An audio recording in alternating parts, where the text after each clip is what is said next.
600 the killer rappers who terrorized Chicago. Disclaimer. The purpose of this video is an educational documentary providing authoritative news reporting on historic events shit, in I a got my journalistic shit context. All of the like opinions that. in this video are I am mine. eating, Everything in that's this why video has been cameras taken from off. publicly available sources, and any footage used is covered under the doctrine of fair use. We've made every effort I made 2 burgers, they're frozen patties, and I had no bread. So I used Eggo waffles as my bread. to ensure the accuracy of our sources, but I am not responsible We're for for content 6 third hours, parties so publish. lock in. Content warning. This video contains themes of violence, death, and gang activity, but every effort has been made to censor this video in accordance with YouTube's advertiser and community guidelines. This video features no violence on screen, no explicit language, and no hateful language. If you want to see extended versions of my videos with much more detail, please visit patreon.com/TraplawRoss, where you can watch the director's cut for just $2. If you're not interested in that, hit the subscribe button and get ready to hear one of the craziest stories ever told. Like the Bloods and Crips in Los Angeles, in Chicago, the most famous street rivalry is between 2 infamous gangs. The Black Disciples on one side, and on the other, the Gangster Disciples. These historical crews have been at war for decades now, and in the modern-day culture of the Chicago streets, stories of the members of these gangs and their lived experience in the violence that played out between them has been cemented in history throughout modern-day Chicago drill music. Since the early 2010s, gang members and their affiliates have found fame and fortune by recording music that reflects the realities of the streets of Chicago. Chicago drill music has made many men into millionaires, but for others, it painted a target on their back that couldn't be escaped. Perhaps the most famous modern-day street set from Chicago is O Block, which is also the unofficial name of the infamous apartment complex that they hail from. Originally known as Parkway Gardens, this is historically referred to as the most dangerous block in America. This housing complex has historically been home to a modern-day iteration of the Black Disciples.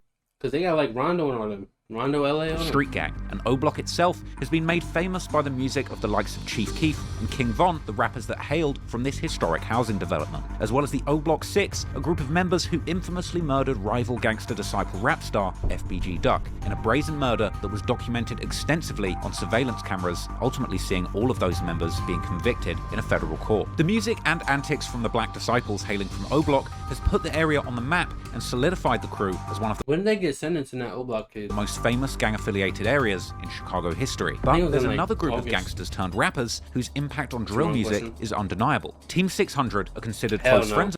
I ain't really like care for the Chicago drills anymore like that. Of O Block, and just as often shouted out in their music, whether it's Chief Keef, Lil Durk, or King Von. Team 600 are another group of Black Disciple rappers responsible for numerous classic drill anthems, as well as surviving members who over the years have appeared in extensive interviews all about living through the deadly gang wars that this group was famous for engaging in. But 600's impact on the city of Chicago, the deadly gang wars that this group was famous for engaging in. But 600's impact on the city of Chicago goes far beyond songs and interviews. In the streets, 600 is a crew of dangerous Chicago shooters who waged war in the streets and were feared all over the city. Over the past decades, 600 has been embroiled in a bitter and deadly feud with numerous nearby rival gangs such as 051 Young Money, MOB, and Joro City, as well as O Block's biggest rivals, STL/DBT. 600 and O Block, as well as Lil Durk's native hood Lamron, have many enemies in common. This ultimately created an alliance that would be as strong in the streets as it would be in the recording studios where hit drill songs were made. 600 has had an enormous impact on the legacy of Chicago drill music, for the better or for the worse. Originally starting with no more than a dozen members, over the years 600 managed to produce an incredible number of talented rappers, and was allegedly so dangerous in its prime that you literally had to be a killer just to be part of 600. They did what they did, bro, but it wasn't all the time just on that, bro. Like, you just had to be ready to go. To be honest, them 600 was more ruthless than us, because it was a few from where we from that was actually in our age range. They're my favorite rapper of all time. That was trying to put in work. Them could be 600 if you really weren't on that. But the story of 600 is arguably also one of the most tragic ones in the history of Chicago drill music, because at one point in time, this crew would have seemed to have had it all. An infamous reputation in the city, along with the most popular rappers and the most feared. Bro, like, I was like, bro, it got super serious where, bro, like, me and my friends were arguing over, like, what's the top 3 Herb albums. Like, we would rank the Herb albums because we knew his, like, catalog so much. Or we ranking all 9 of them, just straight up. And we were like, damn, like, how you got this over this? We'd be arguing. Shooters all counted themselves as members. However, unfortunately, for those members involved, the real-life gang war that 600 was portraying in their music would end up taking an enormous toll on the members, allowing just a lucky few to escape the streets of Chicago, achieving successful careers in music and in media, while the rest would unfortunately end up either dead or in prison, serving sentences so... I ain't gonna lie, Herb like a hood legend. You know, he's not from, like, where I'm from, but, like, bro, everybody knows Herb, bro. Where I'm at, like, that's like everybody's, I ain't gonna say that's everybody's top 1, but bro, Motherfuckers just getting heated arguments over so long that they will likely never see the streets like, again. Even so today, we're going to be telling the whole bloody story of 600, the killer rappers who terrorized Chicago.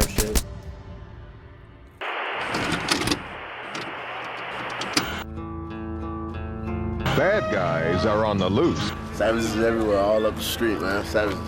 Team 600 out here, right? Yeah, let's get it. That's what it is. Police called it a gang war. Due to some of the things that make Chicago an exciting place to live. Gang violence has touched every neighborhood in Chicago. Street gangs have been marking off turf in Chicago for years. Hold on, what just happened? What happened? Shots, man. You staring at them. What's happening, man? Terrorized, man. We want to emphasize that you should use discretion. Some viewers may find certain scenes objectionable because of their violent nature. You still here. Yeah, so we doing an interview and my 30s off? 30s off right now, man. With City K. Only in Chirac, right? Squad type shit, man. I already know, man. Bro, God, that squad shit was crazy, bro. Everybody was screaming squad. Take 600 in this, man. 2013, 2012. All anybody was fucking throwing up and fucking yelling.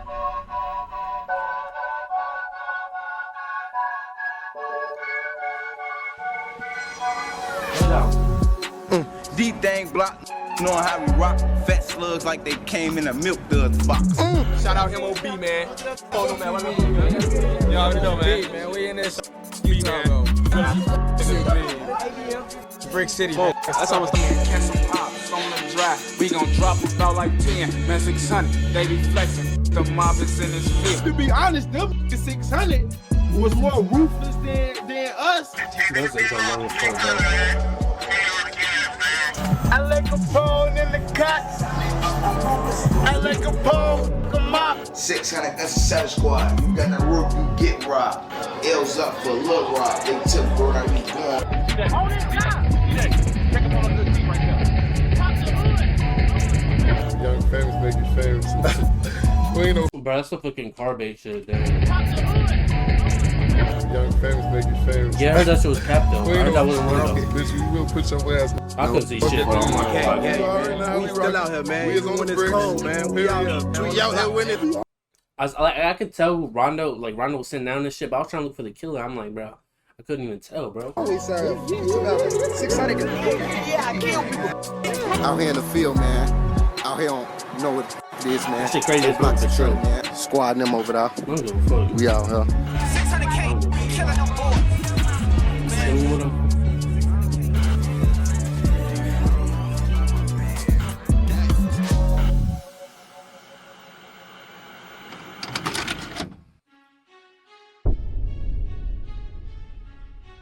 Over the last 10 years of drill music, Chicago has gained a He stopped doing interviews on other people's platforms, started doing his own shit. Reputation as a dangerous city, infested with gangs with danger lurking on every street corner. If the music's to be believed, the city is a literal war zone, hence it earning the menacing nickname Chirac. However, gang culture in Chicago is nothing new. Despite drill music making it famous over the last 10 years, for decades, gangs have controlled the corners, projects, and neighborhoods all over the city. And the wars between these gangs vying for control of these areas have taken countless lives. The original gangs that formed in Chicago in the late 60s and 70s were passed down from generation to generation. And while the modern day gangs of Chicago are less organized than their predecessors, the younger members always seem to pay homage to their ancestors. Drill music has popularized modern gangs in Chicago like 600 as well as O-Block, Lamron, 300, and No Limit, just to name a few. But what all of these gangs have in common is that they're typically not larger than say a few dozen members, and their territories are no larger than just a few blocks, and their rival gangs are often no further than just 1 or 2 blocks away from them. And despite having a new identity formed around their native area like O-Block for example, these new school gangs will often have ancestral connections to more historic and famous street gangs from back in the day, with O-Block generally being made up of members of Black Disciple heritage. No Limit, for example, is made up of members with OGs that repped the Black Pea Stone Nation, and so on. According to some estimates, there are over 100 such gangs in the Chicago area, with an estimated combined membership of about 150,000 individuals. 100?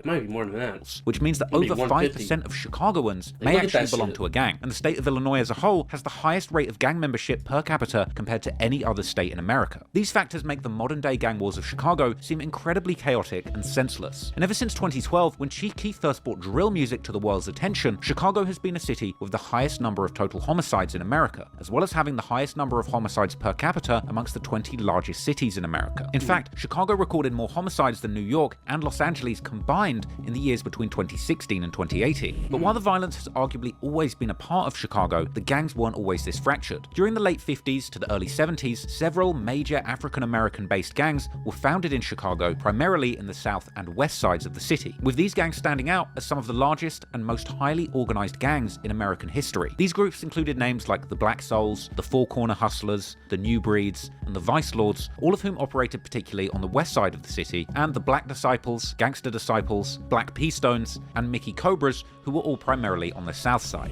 Since the 1960s, the leaders of these gangs established their organizations as expansive, cross-neighborhood gangs and nations with hierarchical structures, meaning that back in the day, the local factions of these gangs all operated under the authority of a central leadership body, which held significant power in setting the gang's policies, maintaining discipline, promoting members, and overseeing conflicts with rival gangs. Originally, these gangs were born out of necessity and were actually aiming to empower the poor and marginalized black youths who found strength in their numbers. The members of the gangs were often commonly discriminated against in their broader communities, and these gangs were often groups of people that had turned to crimes, ultimately to sustain themselves where the system had left them behind. Particularly during the 60s, amid rising civil rights movements, many of these early gangs were also increasingly political and often had militant approaches in trying to improve the conditions for Chicago's black communities, with some of these early gangs even receiving government grants to organize job trainings and other community programs. However, since the 70s, and particularly during the 80s and 90s, these organizations transformed from community groups to wide-reaching and well-organized corporate-style criminal organizations, with these big gangs specializing in large-scale drug trafficking and distribution operations. Now, this transformation of the gangs of Chicago over these decades was driven by several historical factors, but perhaps the most notable ones were the deindustrializations that had taken away hundreds of thousands of industrial jobs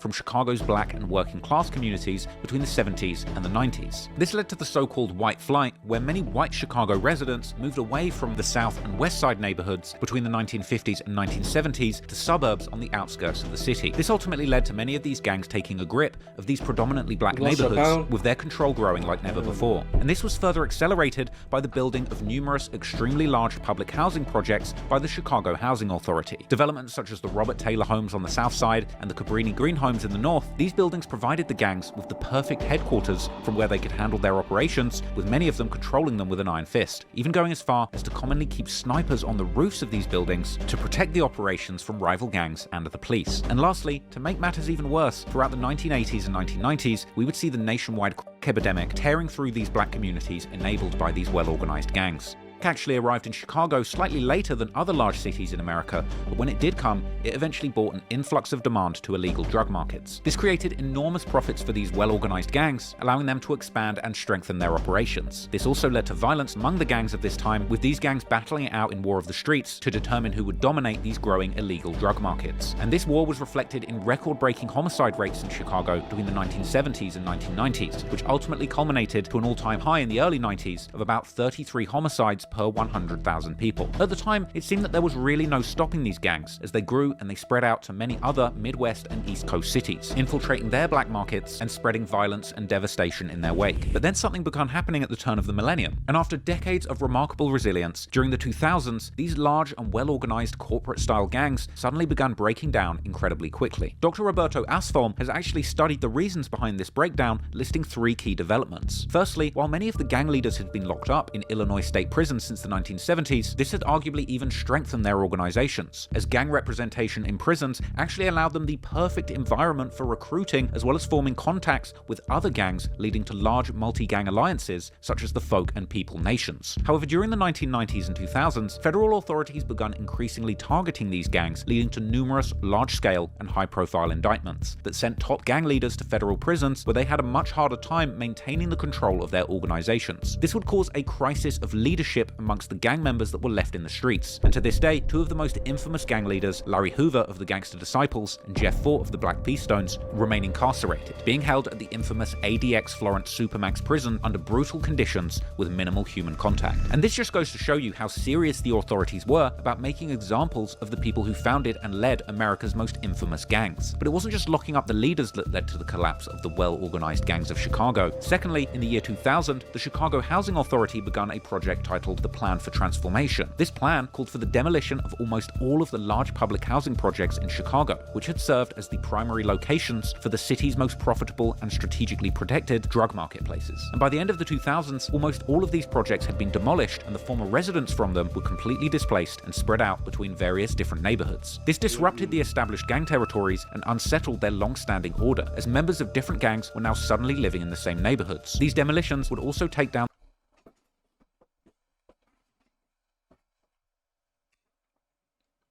What if my scissors drop? Alright. the so-called Randolph Towers, sometimes referred to as the Met Building, at 6217 South Calumet Avenue in 2006. These projects, which are still marked by an empty lot close to the modern-day Parkway Gardens, aka O-Block. This building used to be a Black Disciple stronghold where many of the main characters of this story spent their early years, before their families dispersed to various different South Side neighborhoods. Now, this just goes to show you how the demolition of these project buildings in many ways was a symbolic demolition of the legacy of Chicago's gangs and their well-organized structures, as destroying these buildings pretty much destroyed the connection between many of the gang members and the leadership that were based there. This caused the young members to create completely new alliances that perhaps contradicted their former gang associations. But there would be another interesting factor that also changed Chicago's gang demographics. Lastly, the epidemic, which had provided increasing profits to the gangs and escalated their rivalries, largely ended towards the end can't say that I'm gonna tell you when I have the 90s, as the new generations increasingly shunned the drug that had destroyed their community and turned towards other less harmful and less profitable substances like. Moreover, the large open-air drug markets that the gangs had been operating in their neighborhoods became increasingly unnecessary, as cell phones and the internet provided new technological ways for people to purchase drugs more easily and covertly, which in turn provided new opportunities for more small-scale suburban drug dealers, which actually took away drug revenues from the largely organized gangs that historically sold dope in poorer neighborhoods. Whilst open-air drug markets have to an extent survived on the west side of Chicago, they largely disappeared on the south side, creating a major hole in the profits of most of the gangs operating in these areas. And in the midst of the dwindling drug profits, fractured gang territories, and a leadership crisis, the younger gang members began to question the established systems and methods of their respective organizations, as well as their own roles within these hierarchies, as these young foot soldiers would be faced with the constant threat of arrest and physical harm in the streets, where they were risking their lives selling drugs and engaging in the escalating gang conflicts. The leaders of these gangs, who were often situated in secure suburban locations or distant state penitentiaries, often assumed relatively small risks in overseeing these new operations, with the kingpins still receiving the majority of the profits but taking very little of the risk. Collectively, these developments laid the foundations for uprisings within the gangs, which eventually shattered their organizational structures during the 2000s before drill music had even emerged. This was followed by individual gang members or small groups increasingly focusing on other ways to make money, such as robbery. This led to the start of what some people have called the stick-up era of the 2000s, which was perhaps most famously exemplified by a violent group of GDs, BDs, and other historic Chicago gang members who joined together under the name the Hobos, a testament to their lifestyle of simply sleeping and robbing. The Hobos cared more about simply taking from people than which historic gangs their members had a heritage in. But while the Hobos and other stick-up crews undoubtedly caused much fear and violence in the aftermath of Chicago's fractured gangland, overall the 2000s saw a significant downturn in Chicago's murder rate, and this was giving the city much-needed hope that things were beginning to turn better. But unfortunately, this would turn out just to be the calm before another storm, which would eventually raise the violence again to the levels of the mid-90s. But unlike the 90s, when gang wars revolved around strategic issues like control over drug markets or disputes over territory, the motives behind the modern-day gang conflicts seem much harder to pinpoint, with serious beef seemingly based on tit-for-tat revenge killings that played out over the years. The many murders and get-backs between these new generations of gangs have left generational traumas and grudges, creating a cycle of violence that seems impossible to stop, leaving gangs motivated to kill purely for revenge rather than being motivated by money like they were back in the day. And this is further exacerbated by the fact that there's now an astonishing number of small gang sets sets that live incredibly close to each other, commonly lacking any sort of real leadership structure that usually would assert control over the violence in the streets. This means that any interpersonal conflict between two members of different gang sets can at any point flame up into a full-blown war due to the ill-considered actions of just one or two people. Such conflicts have become increasingly likely in the age of social media that gang members commonly use to diss each other, not to mention the music, where the taunting of rival gang sets and their murdered members often takes particularly aggressive and disrespectful forms. In the 2010s, Chicago drill music would emerge, and drill music would not only give listeners a window into the criminal underworld in Chicago for the first time ever, but it would also give those members involved in the gang wars a megaphone to broadcast boastful accounts of their activities in the streets, with the songs constantly including insulting disses towards their opposition and murdered rivals. Now, whether or not you believe the music itself is fueling the gang wars, there's no denying that for those living in the gang-infested streets of Chicago, the music has become a notice board for local gangs to claim responsibility for the brazen murders that they've committed, taunting their ops in front of an audience of thousands, sometimes millions. This is the environment where the young members of 600 grew up and eventually made their names, both in the streets and in the city's newly booming music scene. And in the years that would follow, members of the newly formed street gang 600 would become infamous in the streets of Chicago, not just for the deadly violence they carried out in the streets, but also the brazen music they made, bragging about it for the whole world to hear.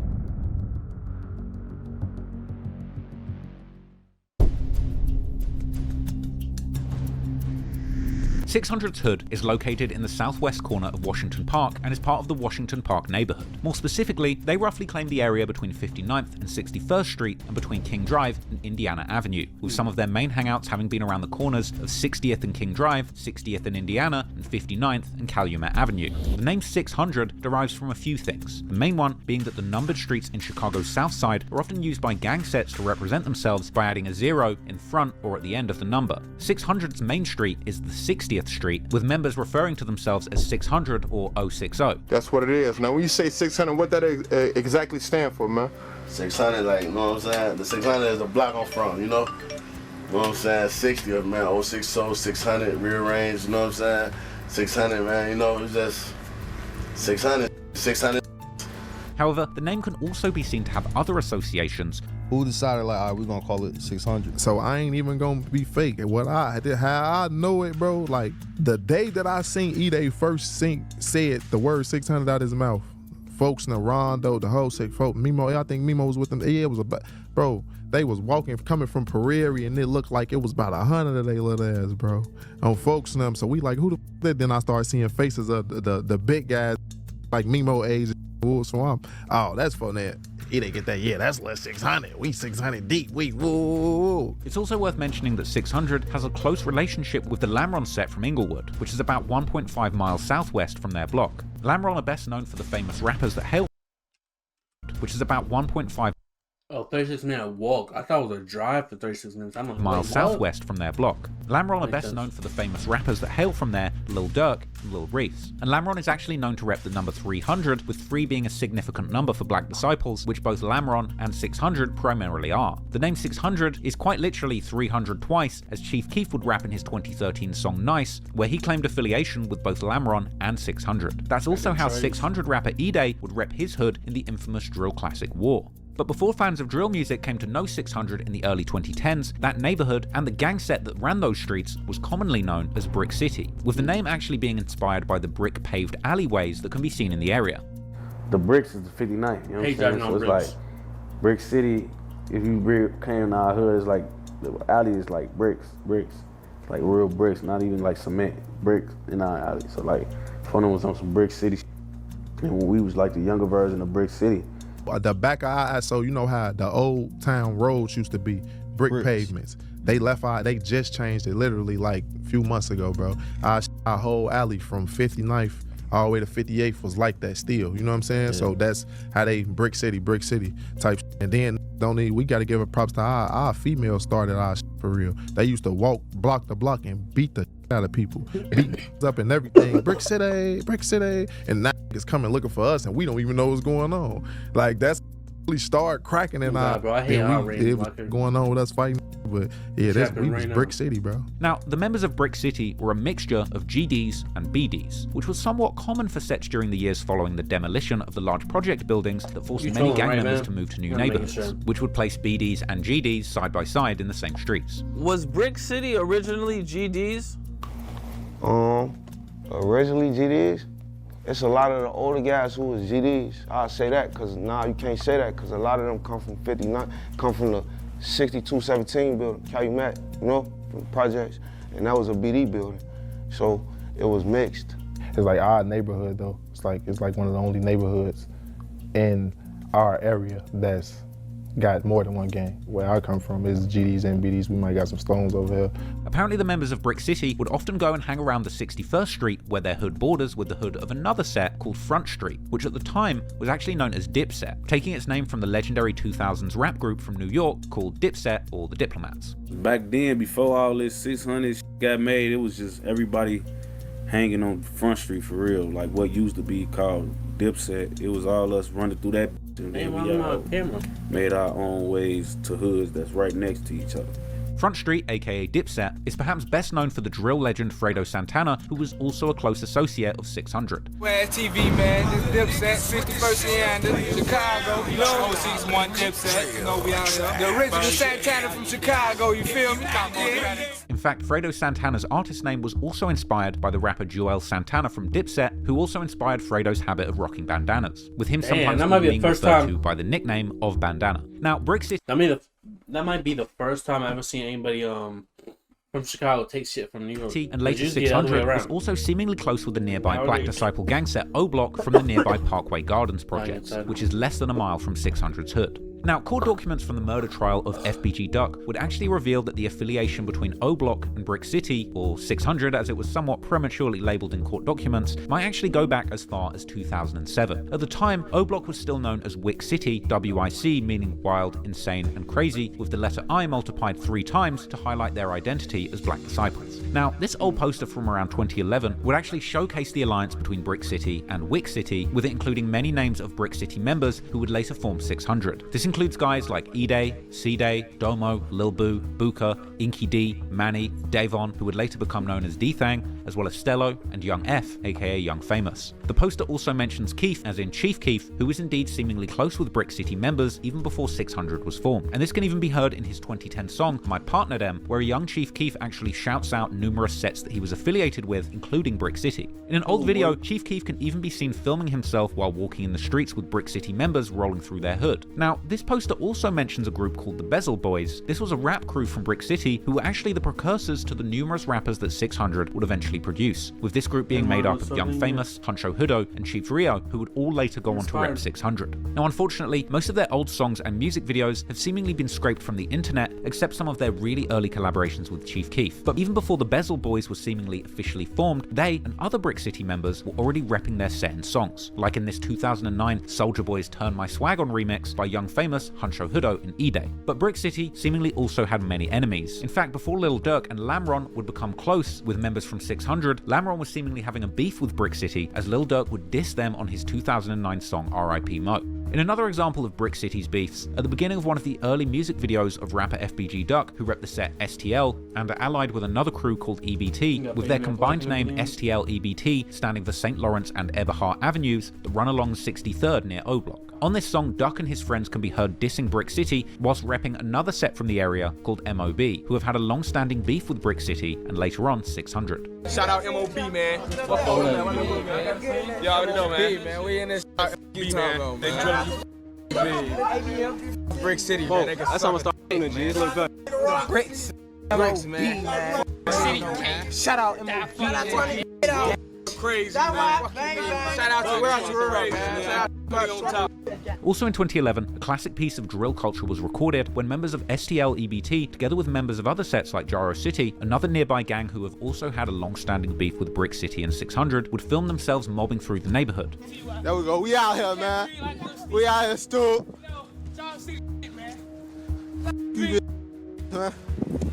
L's up, man. We die here, man. We die wild. We do all that, man. Big L's. Big L's, my rock, what it do, Stu? You already know what the is, man. We out here. Pulling them out here, man. Hey, DJ! During this video, they would actually spot a cop car, and the person filming would shout out the Chicago PD for killing Chief Keef. Shout out CPD, man. They killed Chief Keef. because this vlog was actually filmed at a time when a rumor was going around that Chief Keef had actually been killed in an armed altercation with the police, with that rumor actually inspiring his later mixtape title, Back from the Dead. Later in this video, the gang would actually run into another police patrol who actually diss their ops over the megaphone, shouting F Brick City, which causes the young gang members to go crazy. CBDK, man.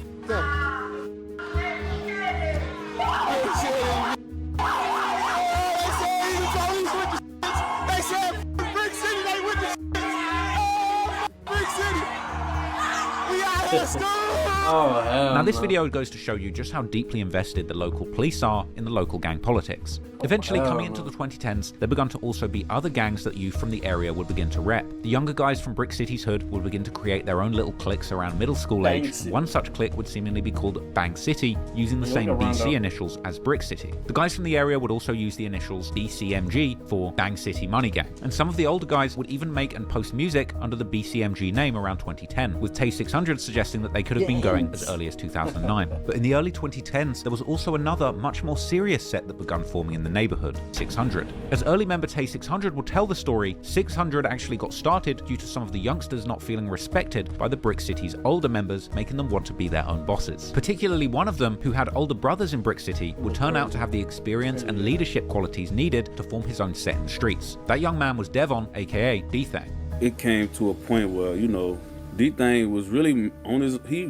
was out here, you know what I'm saying? And he really couldn't be Brick City like his big brothers really was, you know what I'm saying? Because he really was young, you know what I'm saying? Like, folks getting that, man, he out here, you know what I'm saying? He like, all right, okay.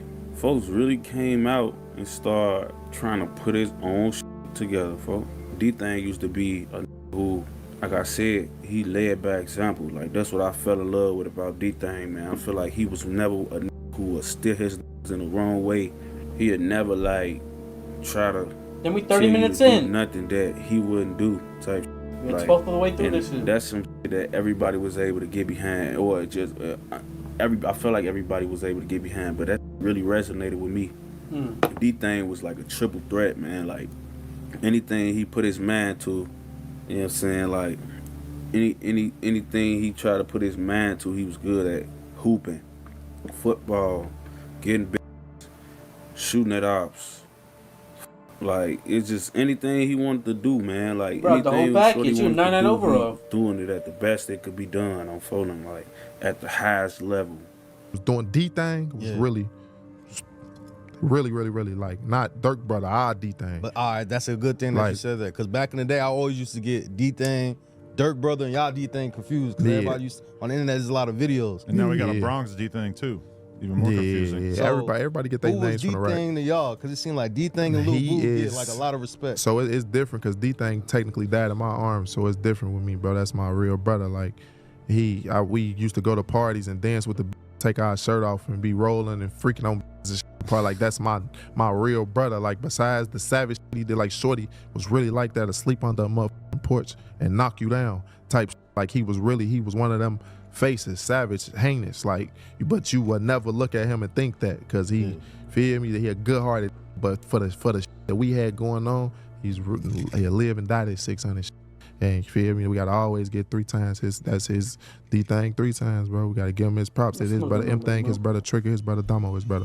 D-Thang, together with his right-hand man Lil Boo, would begin recruiting other guys from their hood, with some of the earliest members of 600, including guys like Manny, Inky D, Lil Boo, D-Thang, C-Day, AK, Kuda, and Buka, who many fans of Lil Durk now know for signing with his OTF label, with more early members including older guys like Trigger, M-Thang, and Domo, who were all actual blood brothers of D-Thang. There was also Baldy, allegedly an original member of Dipset or Front Street, as well as Shaq, Shark on Land, and of course the Bezel Boys, Young Famous, Huncho Hudo, and Rio, the latter of whom also reps the Squirt Town set, as well as Rio's brother Jizzle, although Jizzle is often considered to simply be an affiliate, with his original set being Squirt Town. Then there were younger guys such as Boss Moo, who is also a brother of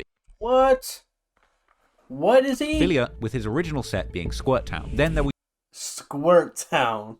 younger guys such as Boss Moo, who is also a brother of Inky D and Manny, and would later become associated with Chief Keef's Glow Gang crew. There's also Lil D, another younger member. Then there's Dro Philly, Trix, Face, Waldo, Lil Steve, and Porky, who was often considered to be the youngest member of 600. 600 also had notorious shooters like McAdoo, aka Macaduya, 60, and Just Blow, who's another 600 member who would later become heavily associated with Lil Durk and OTF, although his input as a rapper was largely inconsistent. There's also Blasters, with the names of these two, Just Blow and Blasters, pretty much speaking for themselves. Then there's Cap 12, Bite Down, and of course D Rose, who would end up becoming one of the most infamous shooters in Chicago drill history due to his young age and look, combined with the numerous shout-outs that he got by early drill legends like Chief Keef and Lil Durk, who usually rapped about this baby-faced assassin as one of the first shooters that they would call if they needed some muscle. Later on, King Von would commonly mention D Rose in his songs, who unfortunately at that point was already fighting very serious charges despite his young age. In fact, whilst King Von himself was mainly known for going hard for his hood, O-Block, he should also be mentioned in the list of infamous shooters for 600, as a young King Von was known to hang out with members of 600 damn near every day, as he tweeted in 2012. Von would often also claim to be a 600 member in his old tweets, even dissing their ops for them. Recently, in the trial against members of O-Block that were charged with the murder of FBG Duck, even court documents would highlight Von's association with both O-Block and 600, mentioning how he had both sets tattooed on him.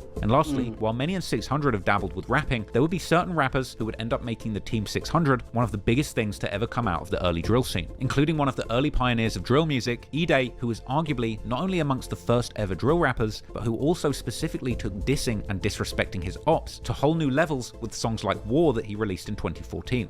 This would likely inspire Chief Keef to drop a song with the exact same name only a few days later, equipped with equally disrespectful lyrics. Then there's also S. who was one of the first rappers out of 600, as well as Mimo 600, who is the big brother of Lil Steve, and who has also been associated in the past with Lil Durk's OTF label. Mimo began rapping somewhat later than many of the other members from 600, but he has since created considerable fame through both rapping and his social media antics. Then you've got people like 600 Breezy, who would end up getting the rap game's most valuable cosign in 2015 when Drake would suddenly follow him on Instagram, leading to the two working together on several occasions. What's the deal with you and Drake? Like it's following you. Yeah, on Instagram. It's crazy because Drake, you know what I'm saying? Like, I really don't catch a lot of stuff because, you know, my followers are starting to go up now. So, you know, I was just pushing to get 10K. I'm almost at 70K now. So it's like, that's a lot of stuff I don't see and I don't miss. Well, that I do miss. So when he followed me, like, it was just fans just steady commenting like, man, do you know Drake follows you? Drizzy follow you, boy, Drake follow you, Breezy, you up next, boy, you on the way. So I'm, hell no, you know, Drake ain't follow me. I go to his page, you know what I'm saying? Go to his followers, right at the top, 600 Breezy. Oh shit.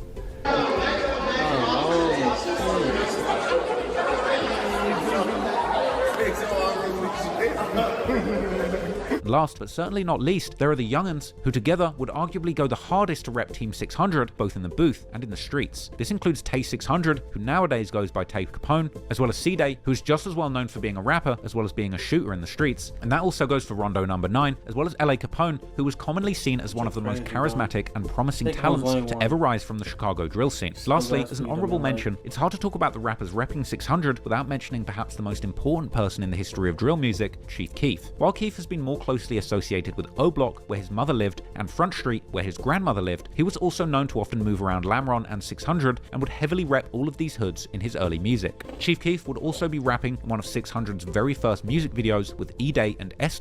their April 2011 remix of Ace Hood's Hustle Hard, where Keef can actually be seen standing right next to the founder of 600, D-Thang. Not only was this one of the first music videos of 600, but because of the many tragic events that would begin transpiring soon after, it's also one of the very few music videos where most of the 600 members can actually be seen together. In the comments of this video, LA Capone would even chime in, shouting out both 600 and 300, and replying to a comment seemingly getting Chief Keef's affiliations wrong, stating that Chief Keef is in fact 600 too. Together, the rappers of Team 600 would seem unstoppable during the early years of drill music, and between roughly 2011 and 2015, they dropped countless songs that would be considered classics in the Chicago drill genre, and for a good few years, it would seem like nothing could stop 600's rise to the very top. Just like any group of youths, members of 600 would often hang around around their neighborhood getting in all kinds of trouble. Unfortunately, when it comes to the streets, the youth from 600's neighborhood were getting into some more serious stuff than petty theft or antics on social media. But as Tay's story would highlight, they were also getting pulled into the intergenerational cycle of violence that has plagued Chicago's South Side and other poor parts of the city for decades. Members would blend the inherited beefs and gang affiliations from their older family members and people from the neighborhood together with new rivalries that they started themselves. This could be based on something as simple as going to different schools or dating the same girls. In the case of 600, by the beginning of the drill era around 2011 and 2012, this relatively small set had not only formed many alliances with other nearby sets, such as O Block, Front Street and Lamron, but also many rivalries with the youth from surrounding neighborhoods, which would eventually end up causing their tragic downfall.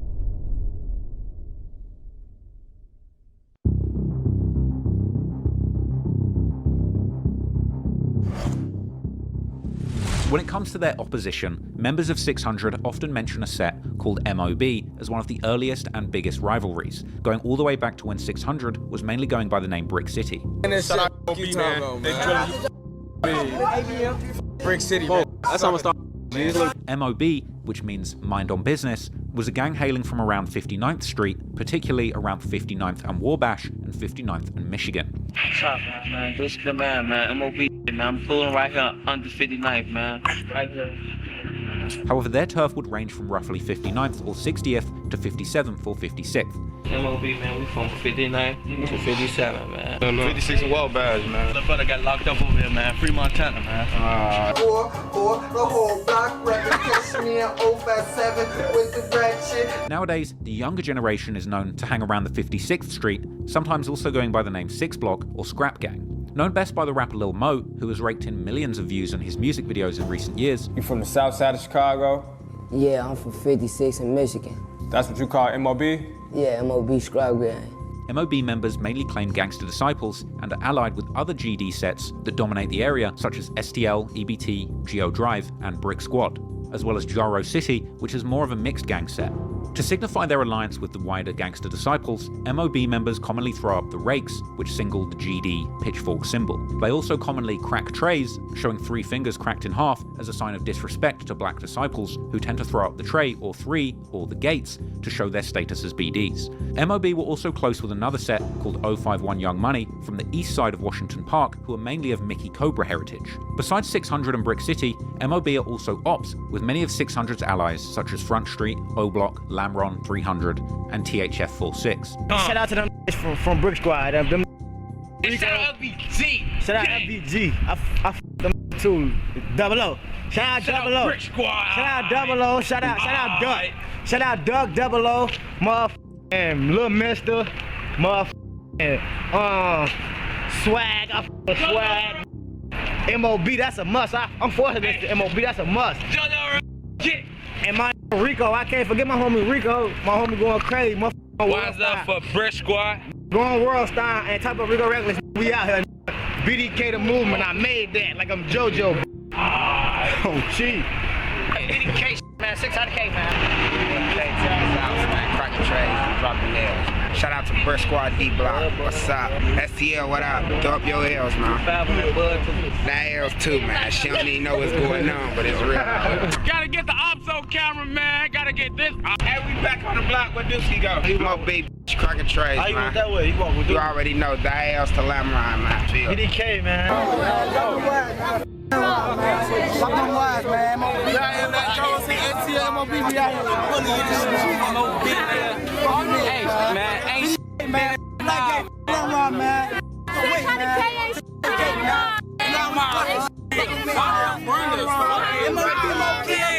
BD's now 75, man. 05 while we out here. It's only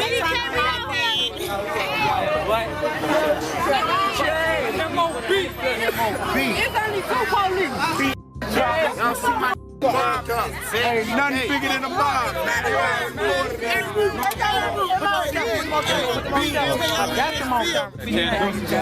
On the bus. Hey, but we down here. We're tuned with that, man. How you know, man? It's MOB. There you go. Man. Shout out to Brick Squad, STL, man. We out here, man. Mom found that shit. I mean, we so BDK over here, man. Wait till all this new shit In fact, whilst the teenage female shooter KI was commonly considered to have been one of the suspects in the killing of O.D. Perry, which O Block is actually named after, there are also strong rumours that it was in fact members of MOB who did the infamous murder that created the O. This also seems to be what MOB's probably most popular rapper Ruger refers to in his song Exposing Me remix with FBG Duck, when he raps that his ops don't even know who made the O. According to some sources, MOB was originally a much larger set with more members that was named M-Town. M-Town would then eventually transform into MOB as younger members got more active in the streets, and as the drill movement began gaining national and global popularity in 2012, members of MOB would also attempt to create their own wave in music, as well as even posting numerous vlogs about their antics in the hood, providing one of the rawest windows into the environment where these lost youths were growing up. Leaving the block, man. MOB finna go to my Kenny Brown crib, booger. MOB TV. Flat on MOB TV. I like that, man. You like this? Talk to them. You flat. Talk to them, bro. MOB crazy, man. This going on the MOB blog. I think this number 3. I hate this school, boy. On June, boy. Thornwood High School.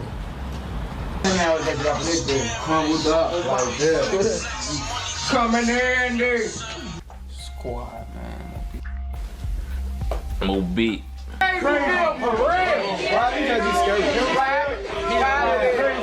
Unfortunately, despite MOB having undeniable talent in rap and dropping some of the hardest early drill anthems, their members would ultimately have to wait years to gain any considerable success in music. Some of the most well-known rappers from MOB include guys like the rapper Ruger, who became a household name after his song GD Anthem went viral in 2021, landing him a spot on the long-awaited Donda album with Kanye West. However, Ruger had at that point already been rapping for about 10 years, dropping numerous songs with other MOB members in the beginning of the drill movement, while also collaborating with rappers like his cousin FBG Duck from the STL EBT set on 63rd, and more recently with guys like Lil Mo from the new generation of MOB. Then there's Scrap, the little brother of Ruger, one of the alleged top shooters of MOB. There's also Dooski, aka Dooski the Man, another very talented rapper who had been putting out music since the beginning of the drill movement. Then you've got Beans, who is also known as a feared shooter, Buki, who would actually be the one to vlog MOB's early antics, as well as guys like Bebe, Jamo, Lil Shan, Cleon, Nut, and White Girl, who was more like an affiliate rather than a full member, but like with many of these gang beefs, it's not clear exactly why MOB and 600 begun hating each other at the very start. According to some sources, tension between these two sets was inherited due to 600 being affiliated with Front Street, aka Dipset, who MOB was already at war with since the early 2000s. The war between Front Street and MOB, or M-Town, would seemingly begin to affect the younger generation of How long it takes for him to make a video from start to finish? Like, he gotta learn all this shit? Bro, it probably take like 2-3 months. I'm not gonna lie. 6-hour video? He probably doesn't do a lot of that. He doesn't do any of the editing, I'm pretty sure. But recording his voice, bro, this is 6 hours of just his voice for real.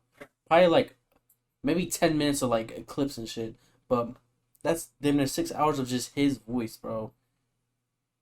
Yes, bro, it gotta take months, bro, because it takes me hours to do one little like fucking 10-minute video of me just talking the whole time, bro. A 10-minute video of me talking the whole time, bro, that takes hours. So I can only, and that's like with the editing and everything and my voice, bro. I couldn't even fucking imagine, bro. And it's like, he has a team, but him himself probably works nonstop, I bet. MOB around 2007, when their friend, a 14-year-old boy called Junebug, was killed in a drive-by shooting. In online, it's definitely, he gotta write I forgot about that, bro. Writing the script, you gotta write a whole script out.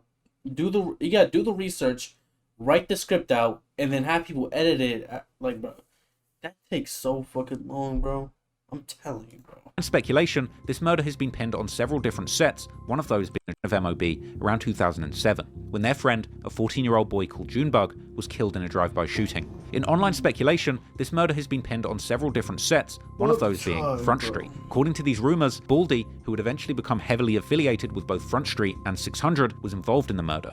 However, members of MOB would deny Front Street's involvement, as later, when police reports about Junebug's murder came public, it appeared that the most likely suspect was a man called Cabbage, real name Julian Myers, who according to the police was a black disciple. However, there is seemingly no agreement between online sleuths about which set Cabbage belonged to, with some claiming Blackgate, while others claiming it could be another gang. MOB has also seemingly given conflicting messages about Junebug's murderer by wearing custom tribute shirts that sometimes imply that Blackgate was responsible, while other times implicating other sets, including 600, by wearing shirts that say RIP Junebug, F Steve Drive, with Steve Drive being another nickname for 600 that they would adopt over the years.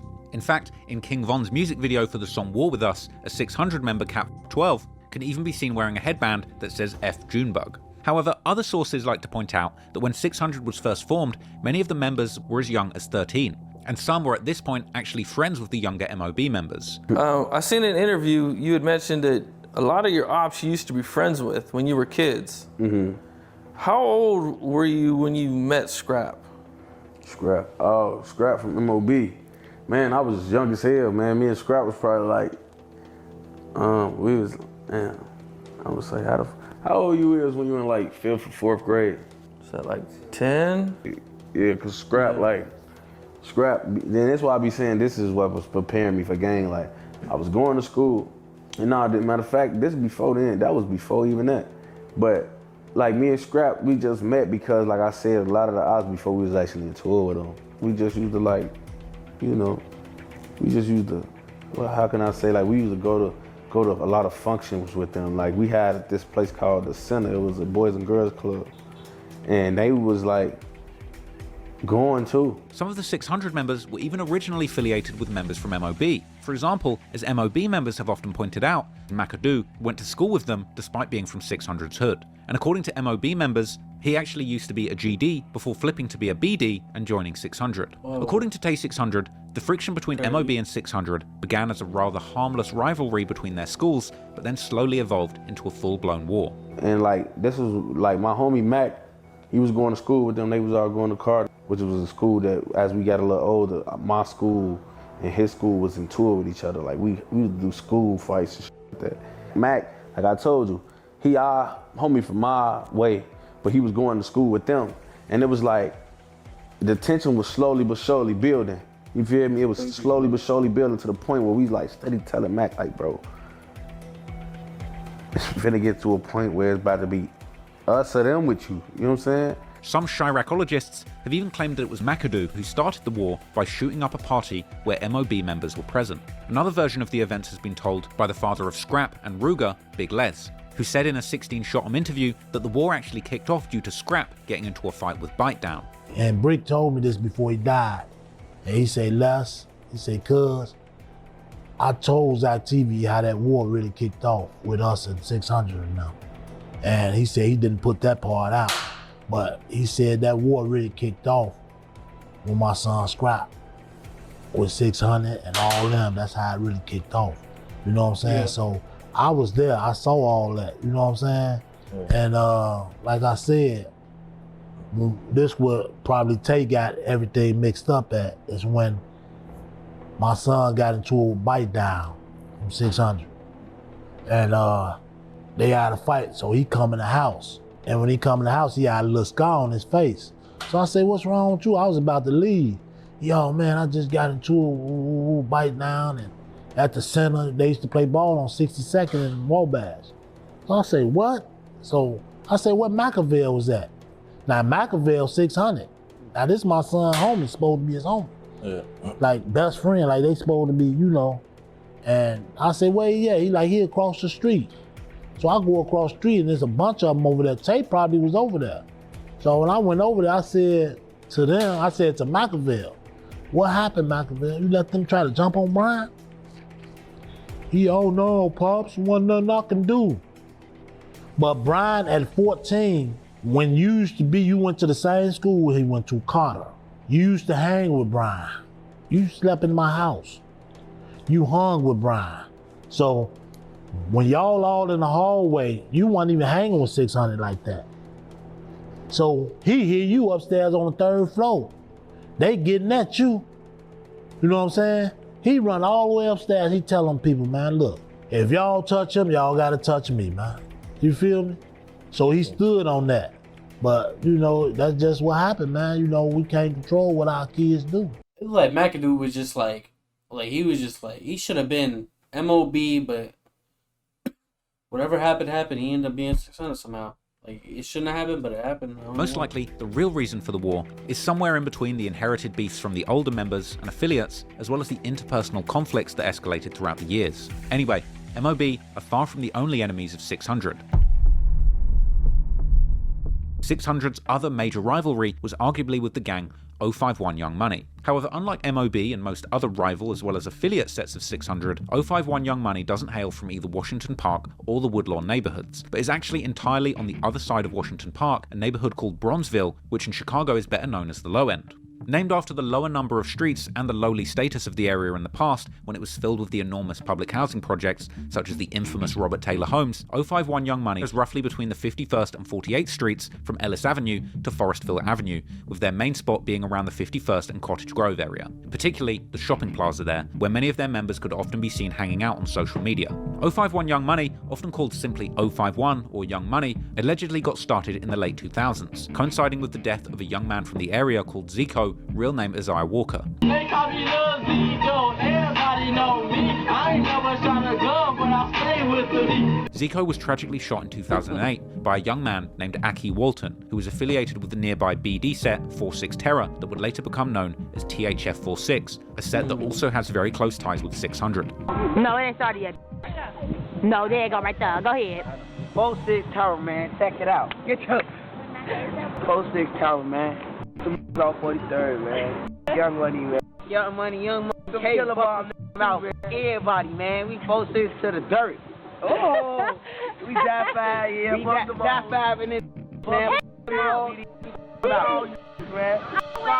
Man, crazy. Man, Young Money, man. That's what I mean. Due to Zico's death, 051 has also gone by the name Zico World in his honor, and as a result, they've had a long-standing feud with THF 46. In a clip from 2008, two THF members can actually be seen discussing the murder and openly disrespecting 051 and Zico. Man, you already know Woodlawn.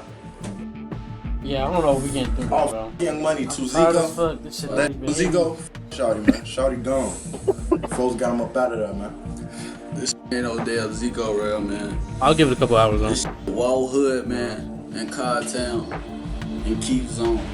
When it comes to repping the historical gangs of Chicago, 051 are generally considered to be a set who primarily rep the gang the Mickey Cobras, named after the legendary Chicago gangster Henry Mickey Cogwell. However, like many modern Chicago sets, 051 members rep and have repped several different gangs over the years, including gangs like the Black P Stones, Gangster Disciples, and even the Black Disciples, despite many of the members also considering themselves BDK or Black Disciple Killers, particularly due to THF 46 being predominantly made up of BDs. Say it again, he what?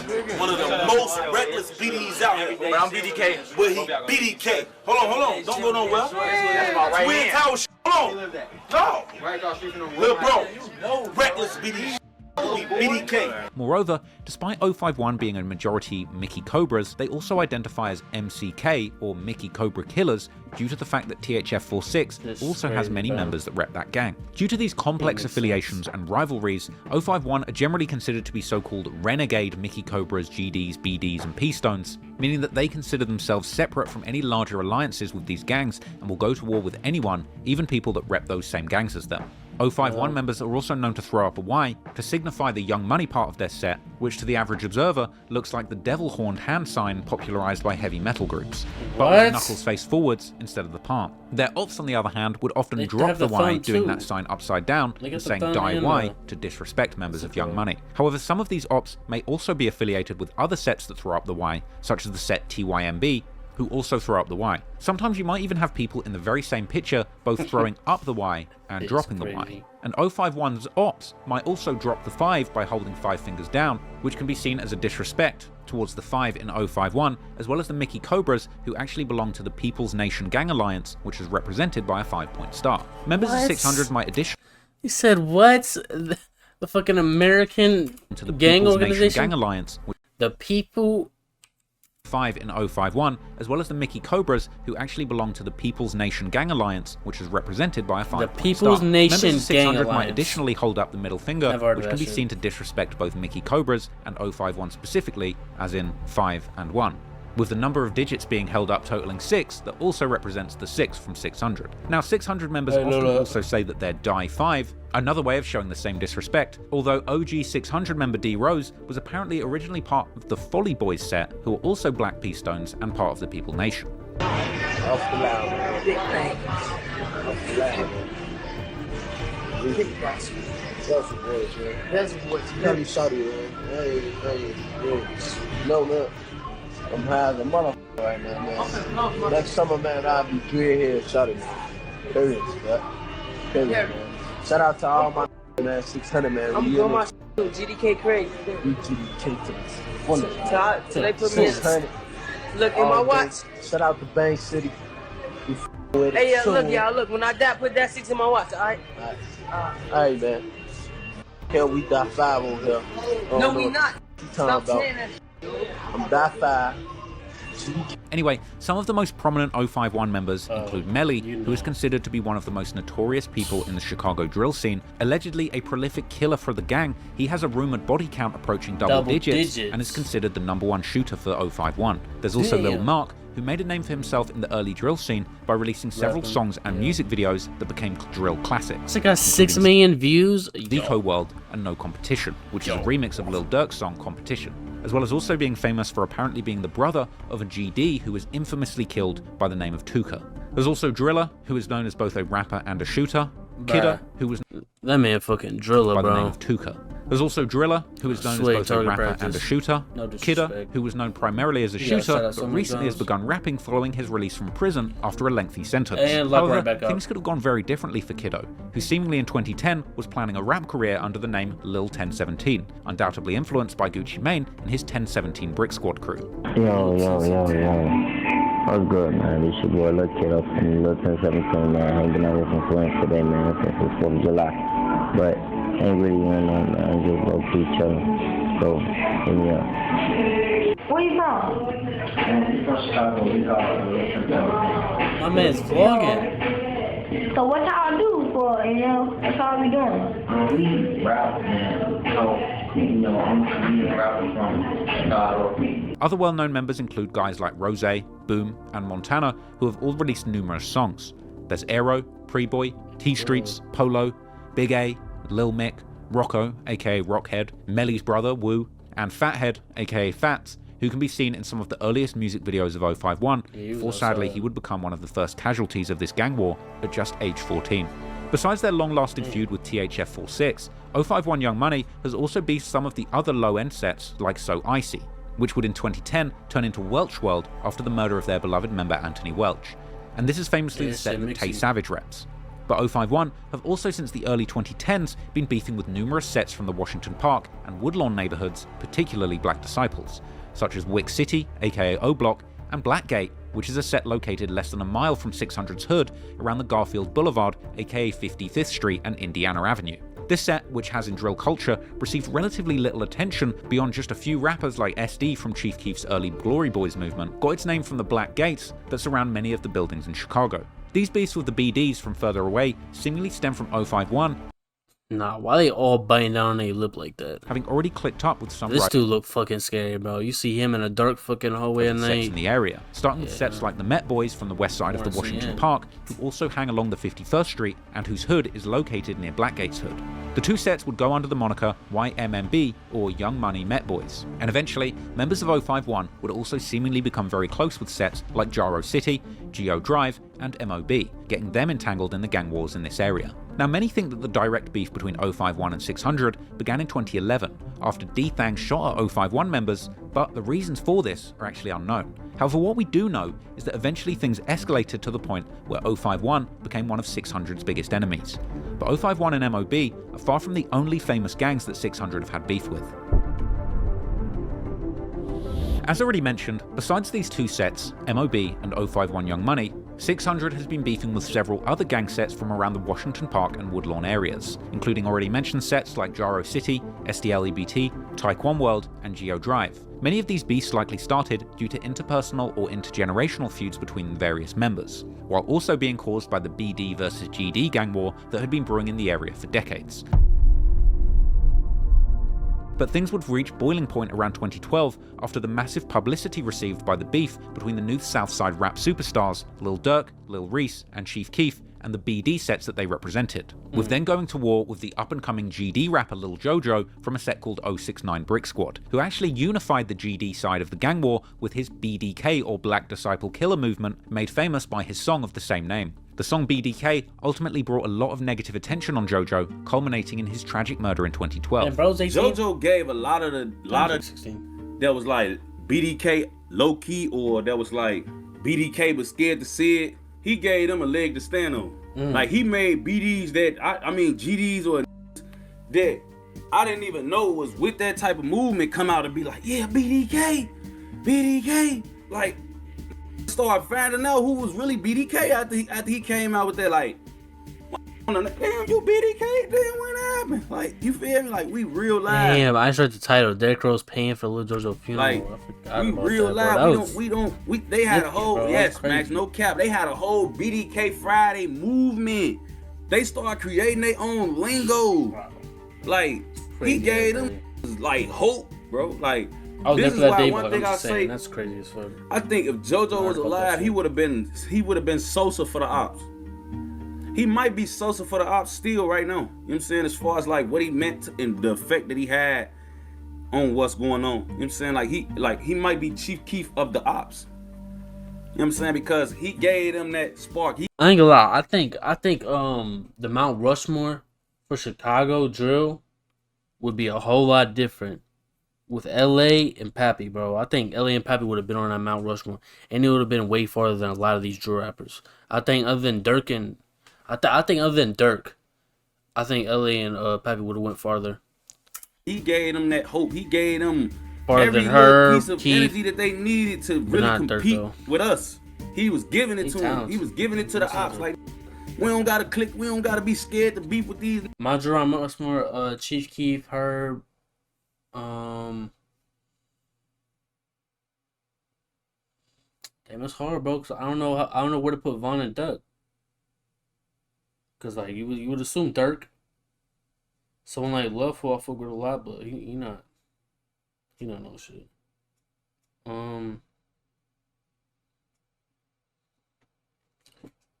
Herb, Keith, Durk, and Duck. Hell no, Kanye don't count. You ain't no fucking drill. Yeah. We don't gotta be scared. Am I missing somebody? I feel like I'm missing somebody. Cause Reese not on there. I don't know. Get the war on songs with these. We could. I think. But I don't want to just put like straight like BDs and people on the same side and shit. But her, Vaughn, Keith, and Durk. Make hotter songs than these. That could be the only one from the other side. Shit than these. Like, he gave the ops hope.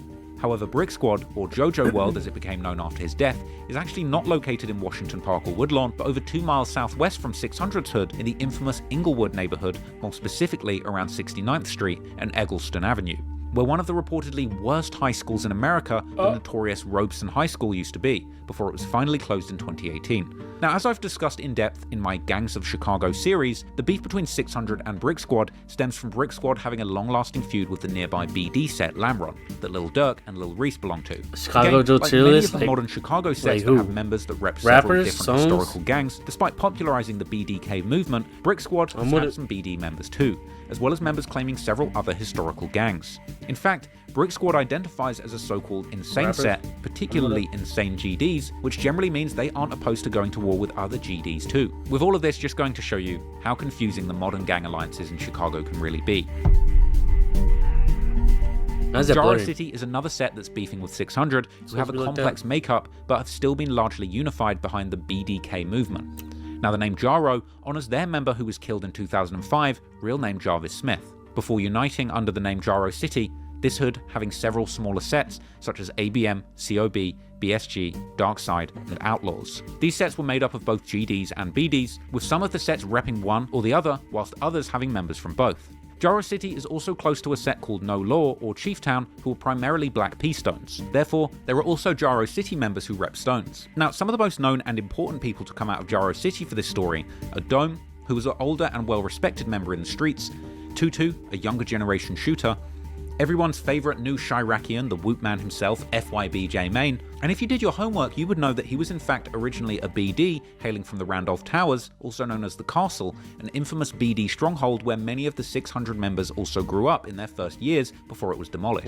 For example, FYBJ Main was actually pictured together with infamous 600 member C-Day when they were just toddlers. You've also got FBG Butter, an infamous Chicago drill character who's been making a successful comeback in recent years through a string of highly entertaining interviews despite long-standing legal problems that even seemingly forced him to be a witness in the FBG Duck murder trial. Another famous Jaro member is Mota, who was originally from a BD set called the Brain Dead Noodle Knockers, where brain dead in essence refers to the same idea of someone being insane, essentially willing to beef with their own set of BDs. BD Mota, it hit different when it's BD Mota I was with, bro. It hit different.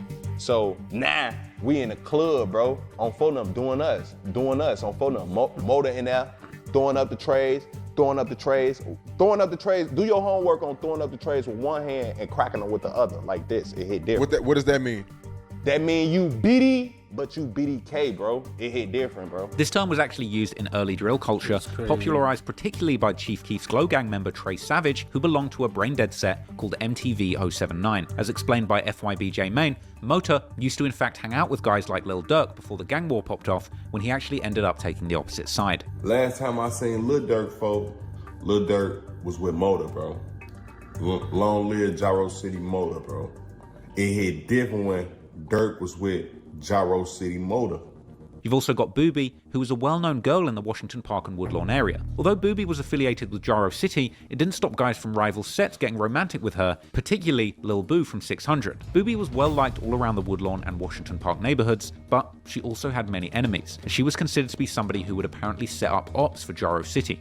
You know, Booby was a real loud, like Foden was calling her a setup queen. She was like a top op, like top female op, trying to kill her. Niggas was out here looking for Booby, folks.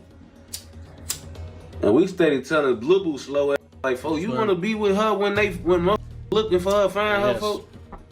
Then, well, motherfuckers looking for her when they find her, what you gonna do? You gonna smoke them on Booby? Bro, this man was dead ass, like, he loved her.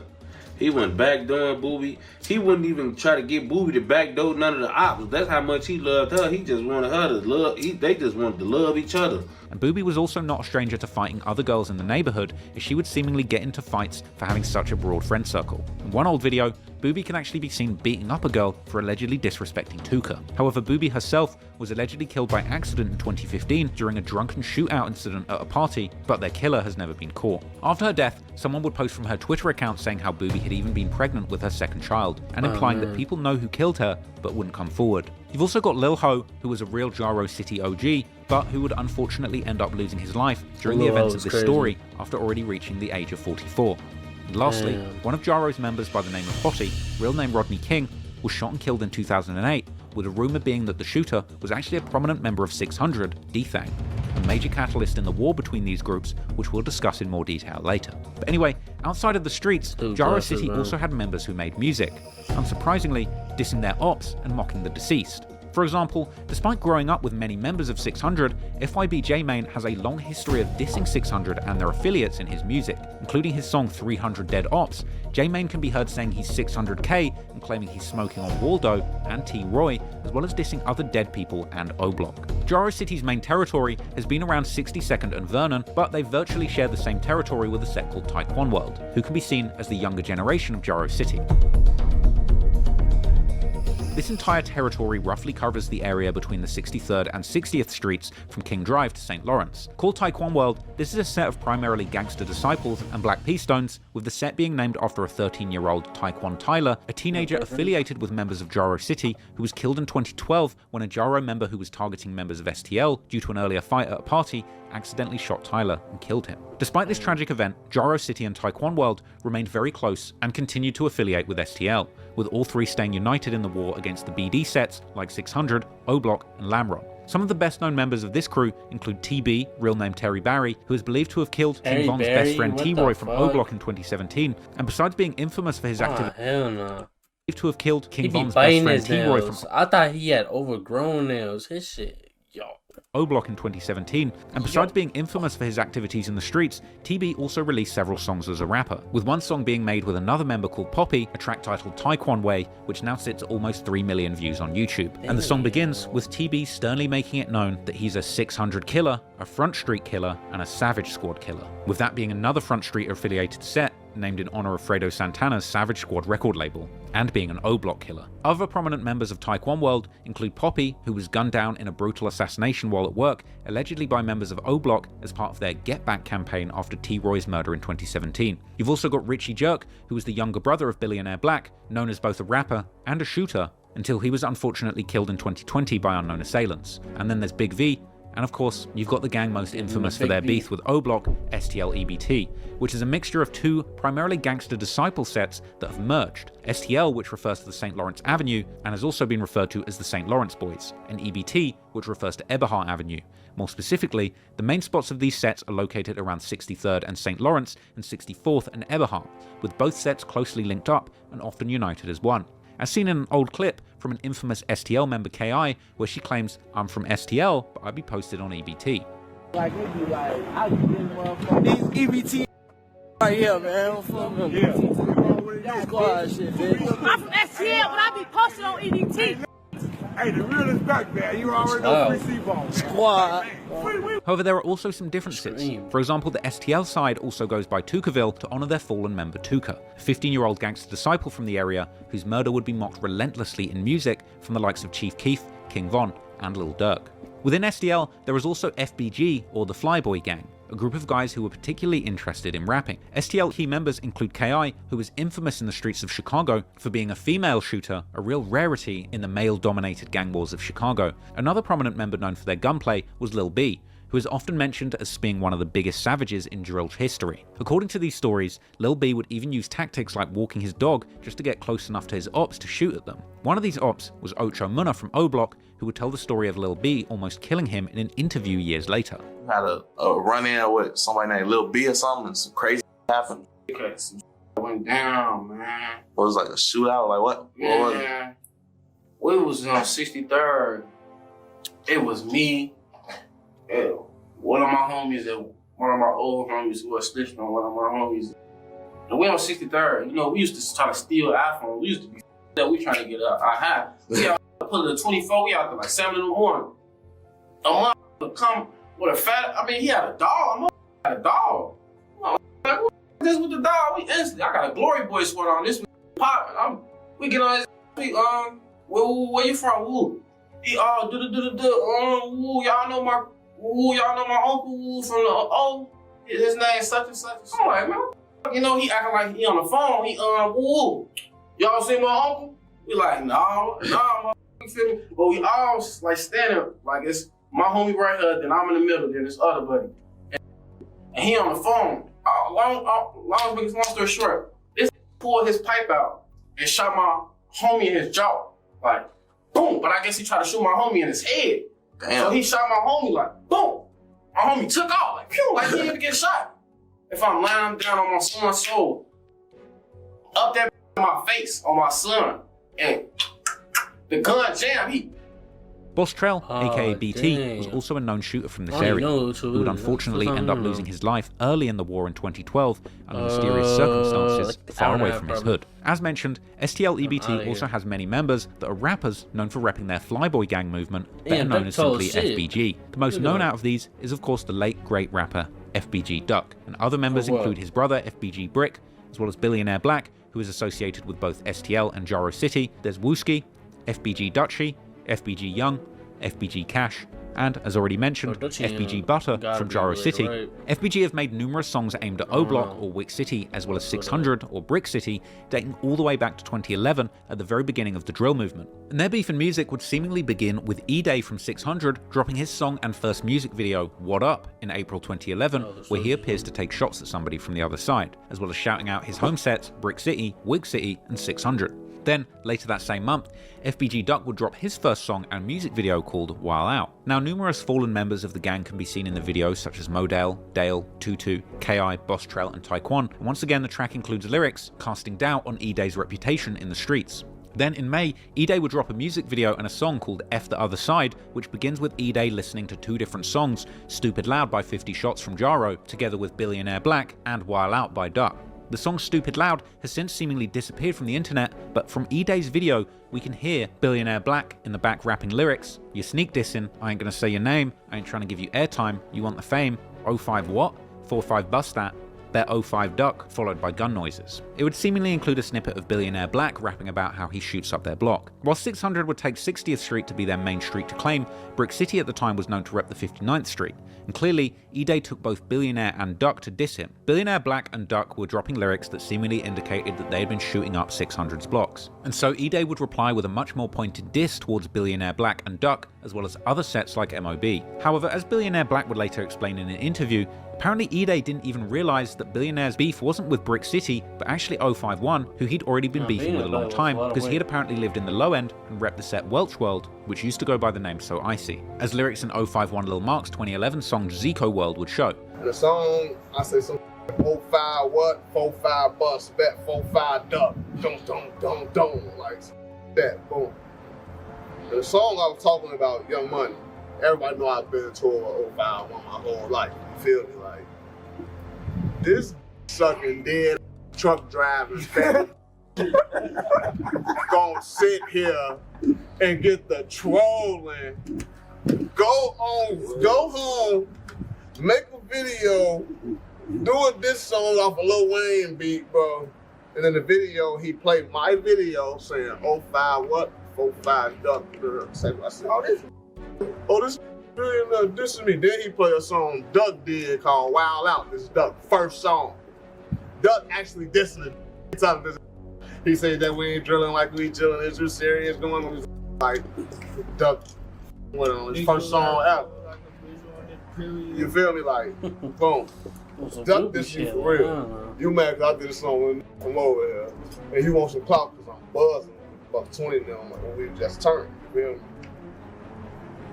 He gonna shoot a video, play my video on the front, play the Duck video, and make this little diss song. Billion Black, Mr. Black, before I dump it fat. The paparazzi followed it back. You know his lyrics.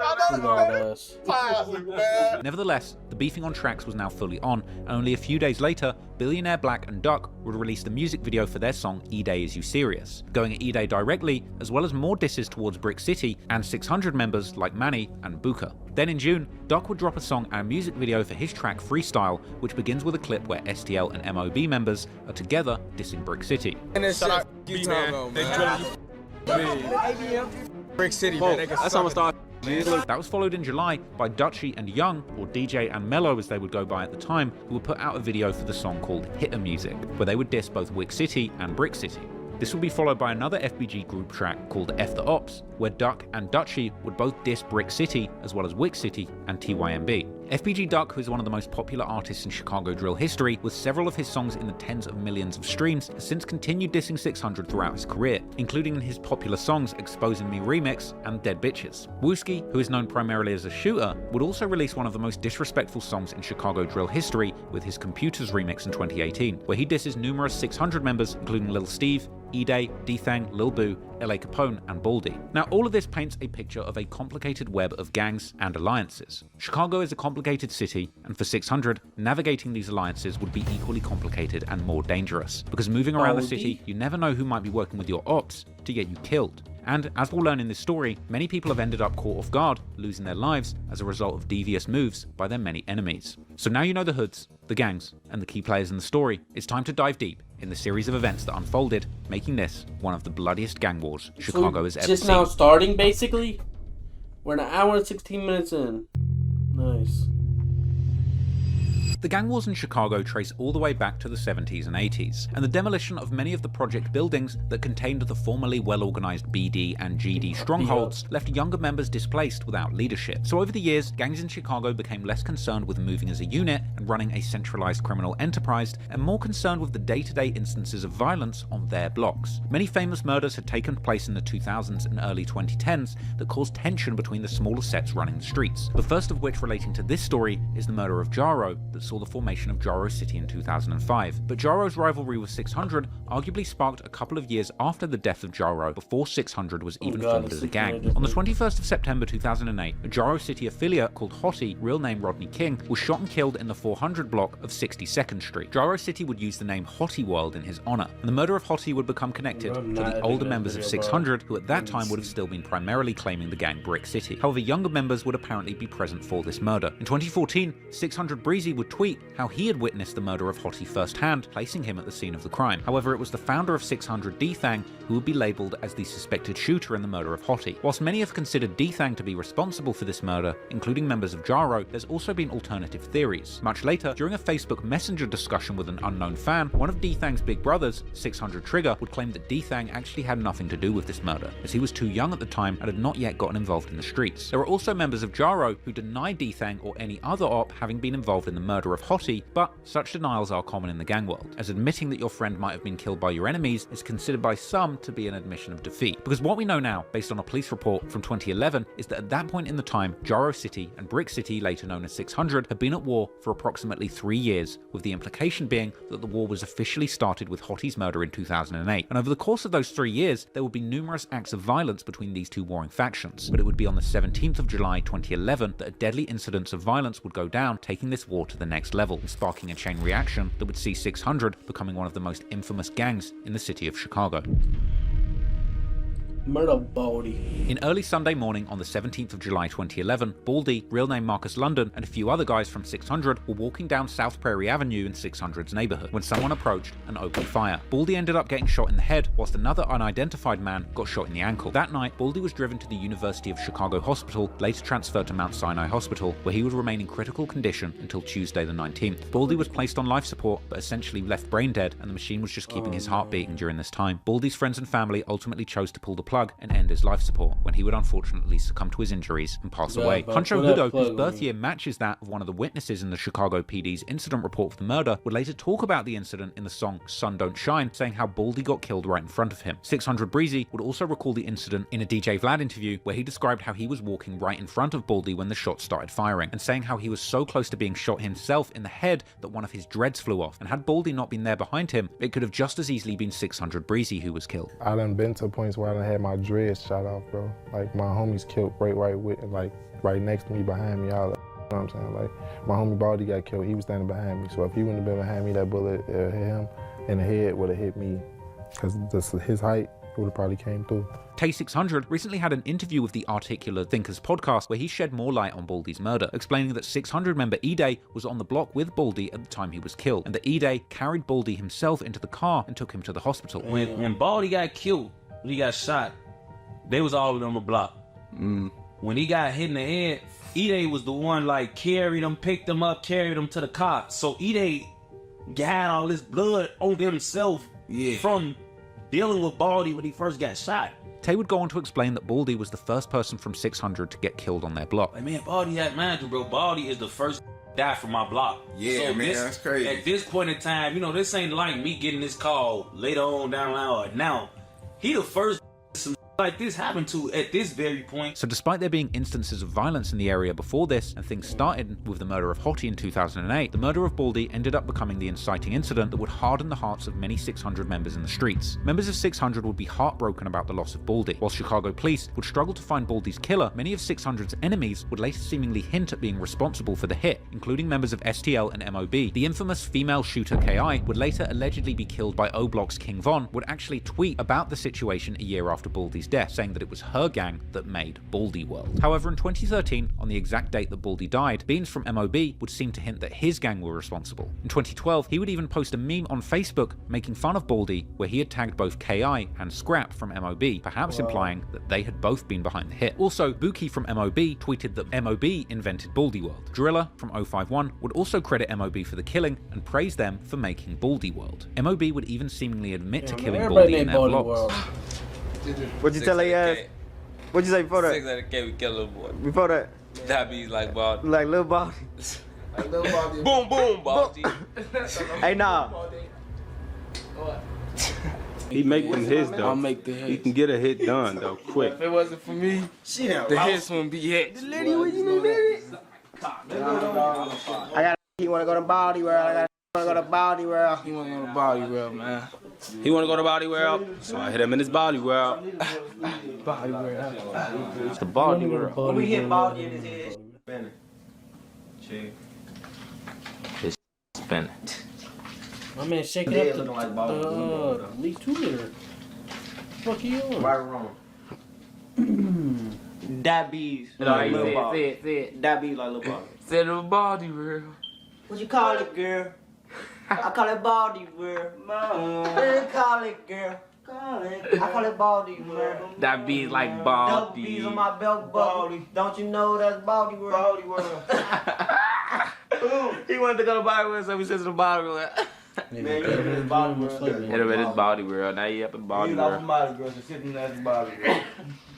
Years later, the rapper Ruger from MOB would make fun of Baldy's death on the Exposing Me remix with FBG Duck. Over time, internet sleuths would create their own theories about specific killers, combing through any hint left by 600's enemies, with theories circulating that perhaps Lil B from EBT may have killed Baldy, while others theorized that it could have been Domo from MOB or Main from STL and Bebe, and it would even circulate that Baldy was allegedly killed with the very same gun as OD Perry was killed with, ultimately leading to the creation of O-Block. After a man was apparently arrested with this dirty gun in 2012, but it still was unclear whether or not he was involved in the crime or just bought the gun. The exact identity of the shooter of Baldy remains a much debated mystery to this day in Chicago gang folklore. But regardless of exactly who was responsible, for many members of 600, Baldy was their first close friend to be killed, and his death was a huge loss to the neighborhood. Therefore, to commemorate their fallen friend, 600 named their neighborhood and the gang Baldy World, and 600 would also make sure to keep Baldy's name alive, paying tribute to him in numerous songs, with 600 member LA Capone even getting a huge Baldy World tattoo on his stomach. In the years following Baldy's death, around his birthday and death day in July, 600 would celebrate his life on what they would call Baldy Day. Years after Baldy's death, FBG Duck would claim in his 2020 song Dead Bitches that when Baldy got killed, 600 were not standing on business, supposedly suggesting that 600 didn't even attempt to avenge his death. However, even though Baldy's murder remains officially unsolved to this day, 600 Breezy, who had witnessed the murder firsthand, has claimed numerous times, as early as 2014, that Baldy's killer is in fact dead. Ultimately, we might never know definitively who killed Baldy, but what is clear, however, is that Baldy was unfortunately only the first of many high-profile 600 members who would lose their lives throughout this period. As in September 2011, the streets of 600 would heat up as 3 young men would lose their lives to the streets in quick succession, starting off with the very person who was rumored to have killed Hottie in 2008. The violence in Chicago had been escalating since the beginning of summer 2011, leading to numerous deaths besides Baldy from 600. For example, the death of OD Perry in August, which would lead to Wick City renaming itself O-Block in his honor. In August, an anti-violence march was organized in the Englewood neighborhood to protest against the rising youth gun violence. But tragically, as that march was going on, yet another youth, 14-year-old boy, was shot and killed nearby. Perhaps because of all of these tragedies of young people losing their lives, in September, the older guys from the neighborhoods of 600, Jarrow City, O-Block, and STL-EBT were rumored to have been negotiating a peace treaty between these gangs. How many of y'all ever heard that there was a peace treaty between O-Block, 600, STL, EBT, Jarrow City? Basically us versus them. Man, yup, long time ago. And in no way nor fashion would I believe that they was gonna let us roam free and do all this and do all that, but man, we actually had a peace treaty with them, man. Some of us actually believed it. Like my boy. According to Tay 600, the younger guys didn't have any say in the matter, and after the peace treaty was called, they would walk down King Drive, which borders the neighborhoods of 600 and Jarrow City, to see if the peace treaty was real after they heard that their ops were having a party nearby. We really was trying to see, like, if this peace treaty was real. We was all toting straps like that, but we just wanted to see, because like the ops was having a party on 62nd and King Drive in the Corway, and I remember us walking up the drive. It was a late night. We was deep. It was basically my whole hood walking up King Drive. According to Tay, that day, nearly the whole of 600's hood was out walking on King Drive, and eventually they would get to the party being thrown by Jarrow City, where they would meet many of their former friends, who at this point were some of their worst enemies. These ops would have killed them on sight just a few weeks ago, but by some miracle, this confrontation would go down peacefully, and everyone would go home safe that night off the back of the peace treaty. Ooh, each other, so it was crazy because this is the first time we done seen each other face to face, and they had to like get into no shootout or nothing, where it's like unfolding them. It's really have a peace treaty going on, so you looking at these who you was just supposed to be. Like, I feel like nowadays that shit like people could say what they want about like before like Chicago drill got involved, like it was more like organized and like in the 2010s it was crazy, but I feel like in the 2010s they had respect. Like what's his face always said, like Duck always said, like, bro, if I see my album with his kids, it's a pass automatically, bro. I'll give out pass stops, whatever. Like people give out passes in 2010s. I feel like 2020s is fiending. They fiending for the kill every time, bro. They don't care, and maybe that's just like a city thing. 'Cause I feel like it's a generation thing. Not gonna lie, but like I feel like Chicago, Los Angeles, they got a little bit more structure and like old heads teaching the youngins not to fiend for the kill. But I don't know. Be blowing it like I still feel like. But nothing happened though. Nobody tweaked right then and there. We end up making it straight to the O. Made it back to their party. No cap. According to Tay, D-Thang was also there that night, and maybe it was that experience that actually made him let his guard down and stop carrying his gun in the streets. I think that peace treaty hood up, because I think if it was busted, D-Thang wouldn't have been on the one with no pipe. That peace treaty make them more. I think they could ease up, and then some food back door lane go on. Because not long after this incident, on the 13th of September 2011, D-Thang was at that very same street on the corner of 61st and King Drive. After buying a Pepsi from the corner store, D-Thang, real name Devon Garner, was sitting in the backseat of a car with some friends when two gunmen would approach the car, one of them reportedly walking up to D-Thang and yelling, "This is for Hottie," before beginning to shoot. D-Thang would react quickly, exiting the car through the window in an attempt to escape, but one of the gunmen would unfortunately catch up to him, shooting him cold-bloodedly on the street. And once again, 600 Breezy would be right there to witness his friend getting killed, tweeting about the trauma caused by these events a few years later. Following D-Thang's death, Young Famous would make a tribute song to him, which has since been deleted from YouTube. So it's different because D-Thang technically died in my arms, so it's different with me, bro. That's my real brother. Like, we used to go to parties and dance with take our shirt off and be rolling and freaking on part. Like, that's my real brother. Like, besides the savage, like Shorty was really like that, to sleep under a motherfucking porch and knock you down type. Like, he was one of them faces, savage, heinous, like, but you would never look at him and think that, because he, feel me, that he a good hearted, but for the that we had going on, he lived and died at 600. Like, crazy. I parked on the block, walked, like, we was good. We used to hang on 61st and King Drive, bro. Like, the stoves, we used to be right there type shit.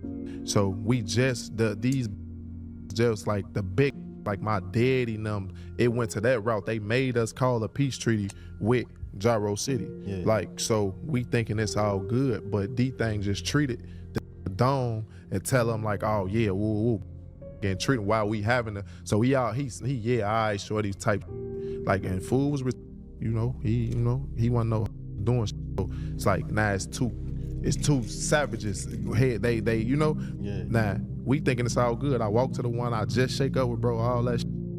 They did some weird shit. One came, let off a shot, took off running, made motherfuckers scatter, and some then food is happening, and they man, bro was super tough, bro. He ran up on food with that gun, bro. I heard the yell out like, "Don't run up on me, I'ma do your," and he ain't even do that. He shot backwards, gang.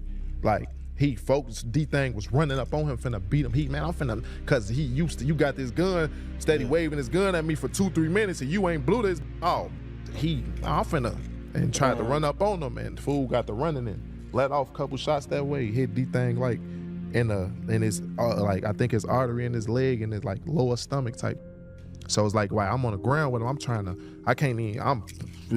like, what the f? Like, you feel me? I can't even see where the blood coming from. So I patch him up, I get him, police come and snatch me off him, swing him over.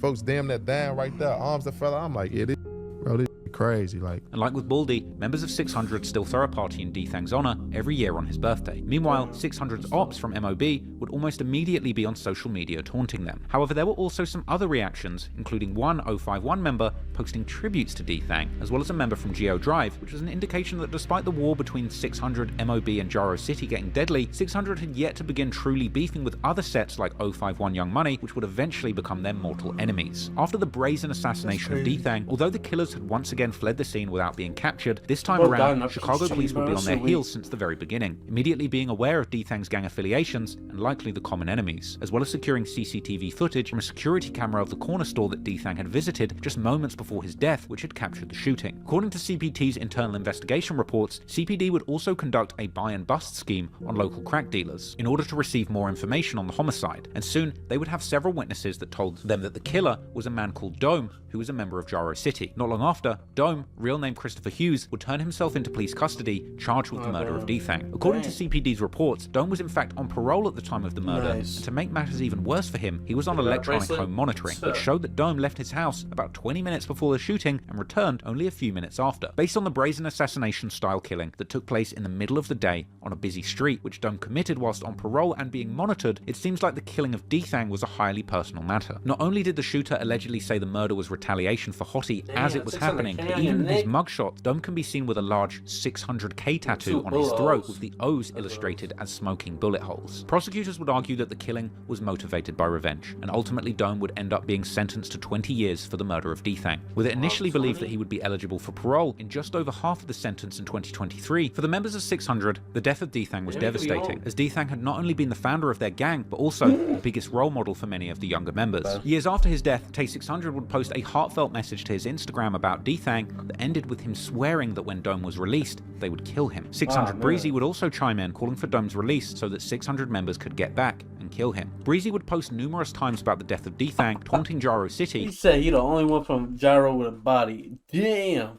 Could get back and kill him. Breezy would post numerous times about the death of D-Thang, taunting Gyro City, claiming that this is the only murder that they have committed. Undoubtedly, being known for such a high-profile murder, whilst also having 600K tattooed on your neck, would likely put a pretty big target on your back in prison. Tay600 had posted on Twitter that Dome had a target on his head in jail in prison, where D-Thang's brothers were also serving time. But in the end, 600 would not get the opportunity they wanted to avenge the murder of D-Thang, because in 2021, only a few years before being eligible for parole, Dome would reportedly prison. And looking at the mugshots of Dome from his time in prison, it was seemingly taking a heavy toll on him. But regardless of what happened to Dome, it was less than a week after the brutal murder of D-Thang that 600 would go on to lose yet another prominent member.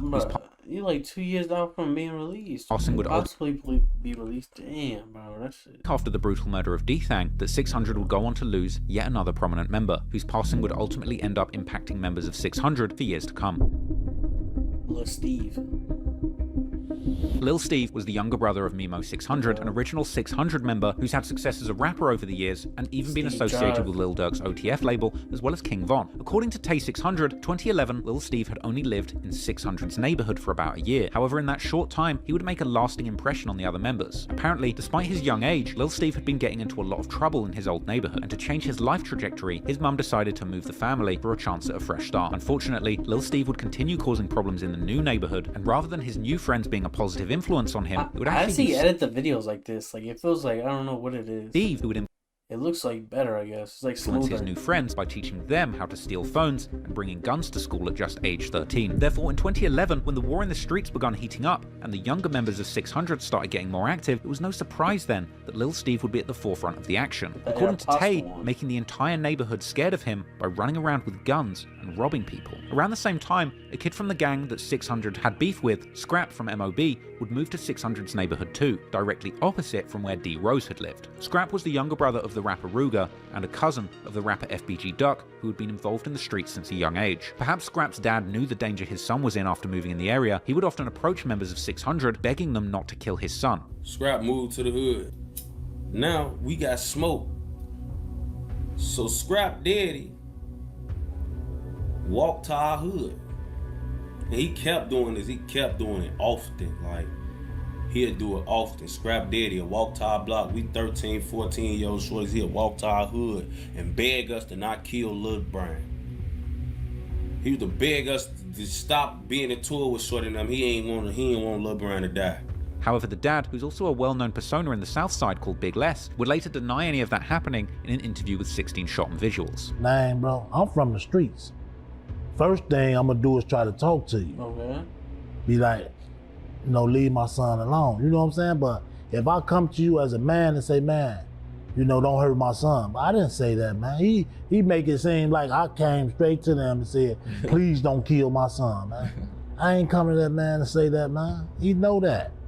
He know that. And then for one, I didn't even know who Tay was. Whatever the truth is, Scrap would remain unharmed for the time being. However, according to Tay, after Baldy was killed later in 2011, Lil Steve wanted revenge. That night, Lil Steve would allegedly walk up to Scrap's house and unload his gun without a care for who was inside. He walked the Blood Bride crib, man, and put slugs in that motherfucker. They say, I don't give a who at no.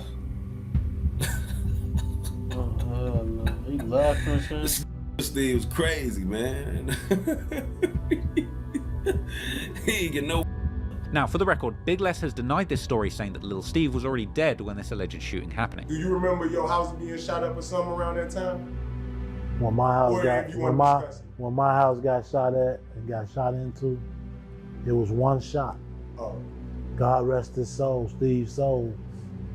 Steve was dead. But whatever the case, on the 19th of September, only days after the death of D-Thang, Lil Steve, real name Stephen McGee, was reportedly walking on the 6000 block of Prairie Avenue, the same street that Baldy was gunned down on, when a man passing by him would warn him of several guys with guns being gathered in the nearby alleyway. Unfortunately, someone would then appear from the alley and start shooting towards Lil Steve, hitting him twice, once in the head, ending his young life at just 15 years old. E-Day and 600 Breezy would later talk about that day on social media, mentioning that Lil Steve may well have been intoxicated while walking around, and that E-Day was one of the first people to see his lifeless body after the shooting. Tay 600, on the other hand, would claim on his YouTube channel that Lil Steve had arrived at the scene with other members of 600, specifically because they had heard that the ops were there, and when the gunman appeared from the alley, Lil Steve would fearlessly yell at all the other members to shoot back while standing in the middle of the street. And once the smoke cleared on the shootout, Lil Steve was on the ground with bullets in his body. First him hit the corner. Two different stories. Went out the alley. Lil Steve was. I'll be watching Take a Phone like that, but it's too many stories that I feel like he's like adding like hella context and like hella dramatic events and dramatic details just for the dramatic effect. Cause you telling me Lil Steve in the middle of a fucking a war, just hey, shoot him, like he a fucking like what? He in the middle of a war or something, and his guys behind him shooting, boom, boom, boom, and then he drops. After everybody duck and dodge, everybody stops shooting. You just see Steve in the middle of the fucking in the street dead. Damn, he the only one that got hit. He's the one screaming and shouting to shoot. What? Like the first who was like a little bit ahead of everybody. So when they hit, when they seen, it seemed more likely that fucking Steve was drunk, fucking heavily intoxicated, whatever they said, under the influence. Was in some area that I don't know. I ain't gonna say he's not supposed to be there, but he was just walking around. Motherfuckers had the drop on him, popped out, boom, it's over. Lil Steve, they instantly got the blown. I don't know. Now two of the guys that was I won't say lying get for cover, but they got they pipes too. Now they tossing. Lil Steve never moved. Lil Steve was standing in the street, telling them, blow that. All right, respectfully, if Lil Steve in the middle of the fucking street, in the middle of a gun battle, yelling at motherfuckers to shoot and fucking just standing on his 2 feet in the middle of the street with no pipe, just sitting there. He's a dumbass. That's a dumbass move. Cause what the fuck? I'd be damned if I'm fearless, like I can't get fucking touched. I'm in the middle of the street with no pipe, telling my guys to shoot while motherfuckers throwing at me. That's some stupid ass shit. Better blow that. Why they blowing that? And while I'm trying to make it seem like they like that or some shit. I don't know. Steve standing in the middle of the street and yelling, "You better blow that. Better." They blew that bitch alright. When your side and they side. Man, Lil Steve was in the street. Firefly? The next shot. And then, only a day after reporting on the death of Lil Steve, the newspapers would then report that a 14-year-old boy had been arrested and charged with his killing. That boy would turn out to be Scrap, and only a month after the death of Lil Steve, Chief Keef would drop his mixtape Bang, where he would rap on the song What I Claim about avenging Steve's death by doing a hit on Scrap's gang MOB. As Scrap was a minor at the time, there's very little information about his trial online, but what we do know for certain is that Scrap, real name Brian Weekly, would end up walking free, despite friends of Scrap like FBG Brick and FBG Butter claiming that members of 600 had testified against him. Yeah. Bite down, baby, for all of them, they Brian though, all of them got on the stand on Lil Brian after he killed Lil Steve. After being acquitted, Scrap would constantly taunt Lil Steve on Twitter and hint at his involvement in his death, tweeting that they knew who made Steve drive, F Baldy, and Lil Steve, as well as saying that he's smoking on Lil Steve, and he would even acknowledge that Lil Steve had been trying to kill him, and that's why he had to act first, as well as implying in 2013 that he couldn't wait to kill Chief Keef next, who at that point was at the height of his career, but still living in Chicago. Lil Steve was the third member of 600 to be killed within just a few months, and despite him only living in the neighborhood for a short time, he had become a legend for many in the crew, which is clear from the amount of commemoration that he received after his death, with 600 naming their neighborhood Steve Drive, and many of the members still commonly using the saying, "on Steve." MOB members would often post to Twitter claiming the murder of Lil Steve and Baldy, but unfortunately, the killing was far from done, and less than 10 days after the murder of Lil Steve, there would be another senseless killing in 600's territory.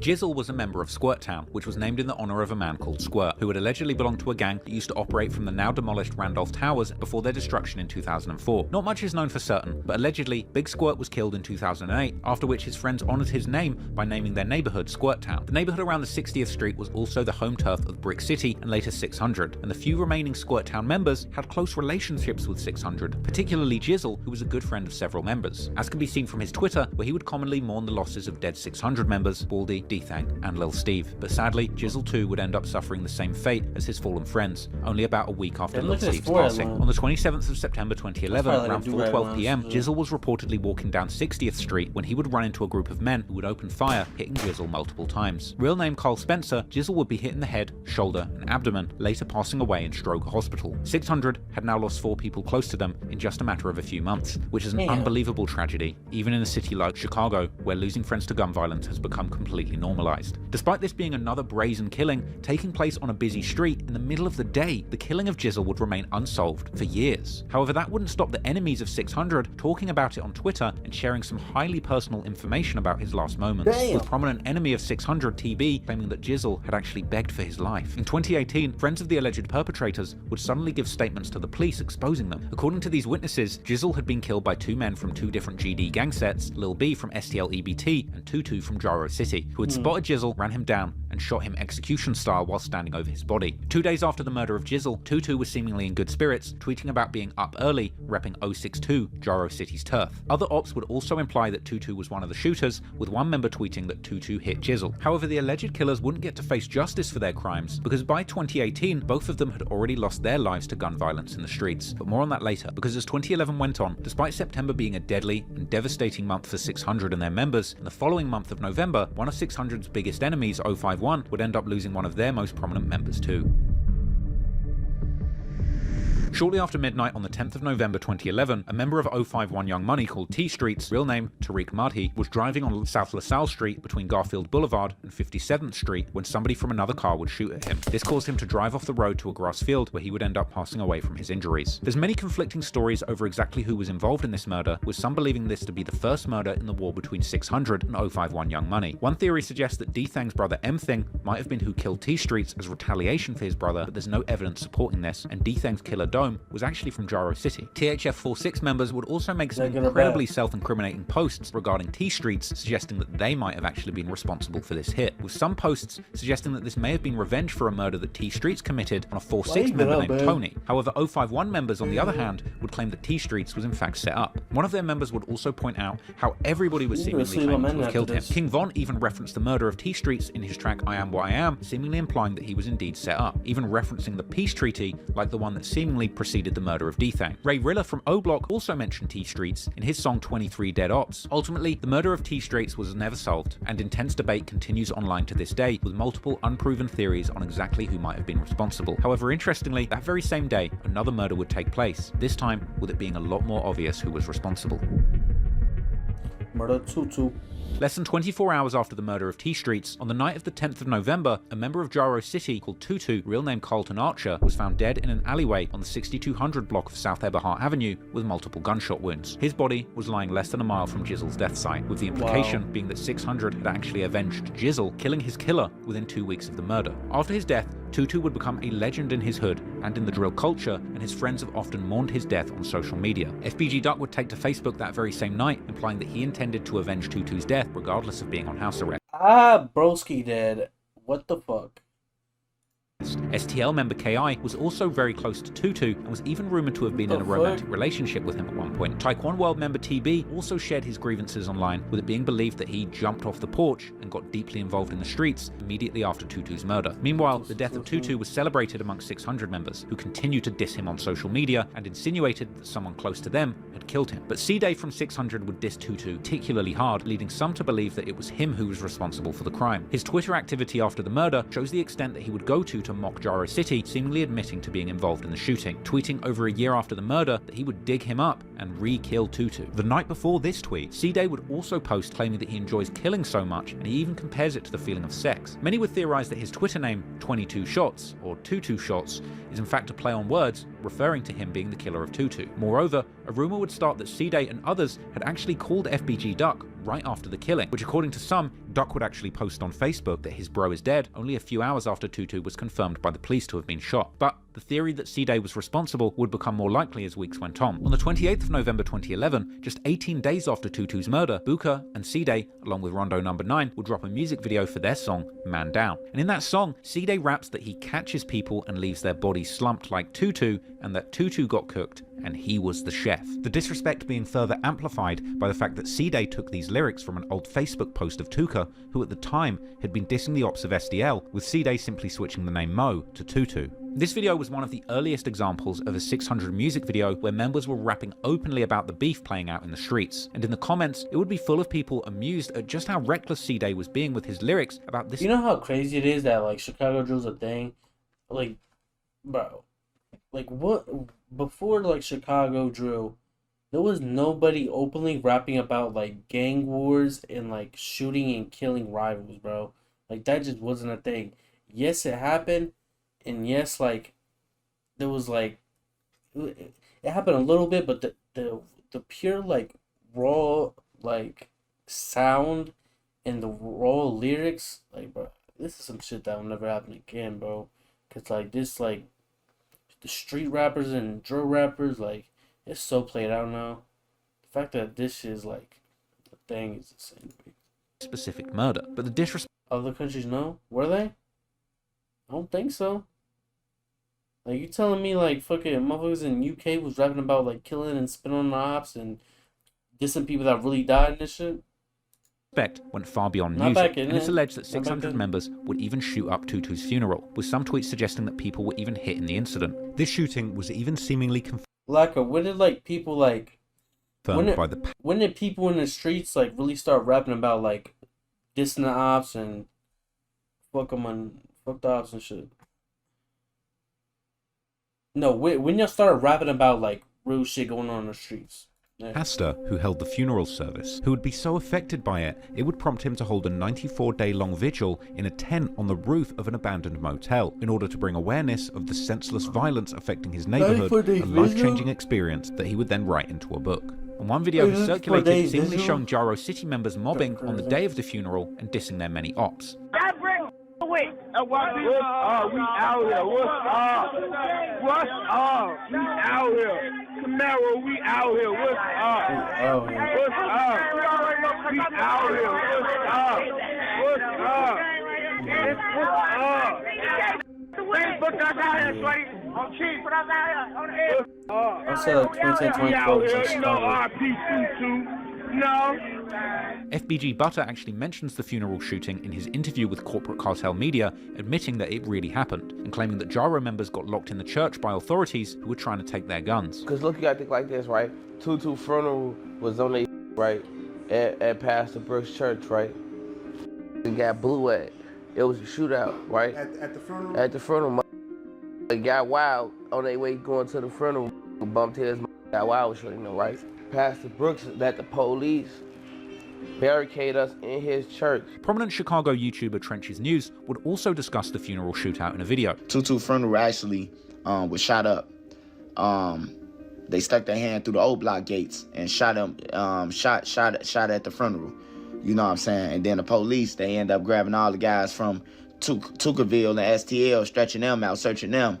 You know what I'm saying? After they got shot, after they came up under fire. Ultimately, the war between 600 and Gyro City and their affiliates had reached boiling point in 2011. The 2008 murder of Hottie, allegedly by D-Thang, had been the catalyst for these back-to-back killings in 2011, resulting in the deaths of Baldy, D-Thang, Lil Steve, and Jizzle. 600 members seemingly had their revenge in the murder of Tutu, but this was only the beginning of a deadly war that would get more deadly and complicated as time went on. And with the murder of T-Streets from 051, now members from 600 have to look out for numerous gangs from different neighborhoods. And going into 2012, it would seem to be that the biggest threat would actually come from their newest ops, the gang set 051 Young Money, who over the course of 2012 would become infamous for both their violence in the streets and their brutality in drill music too.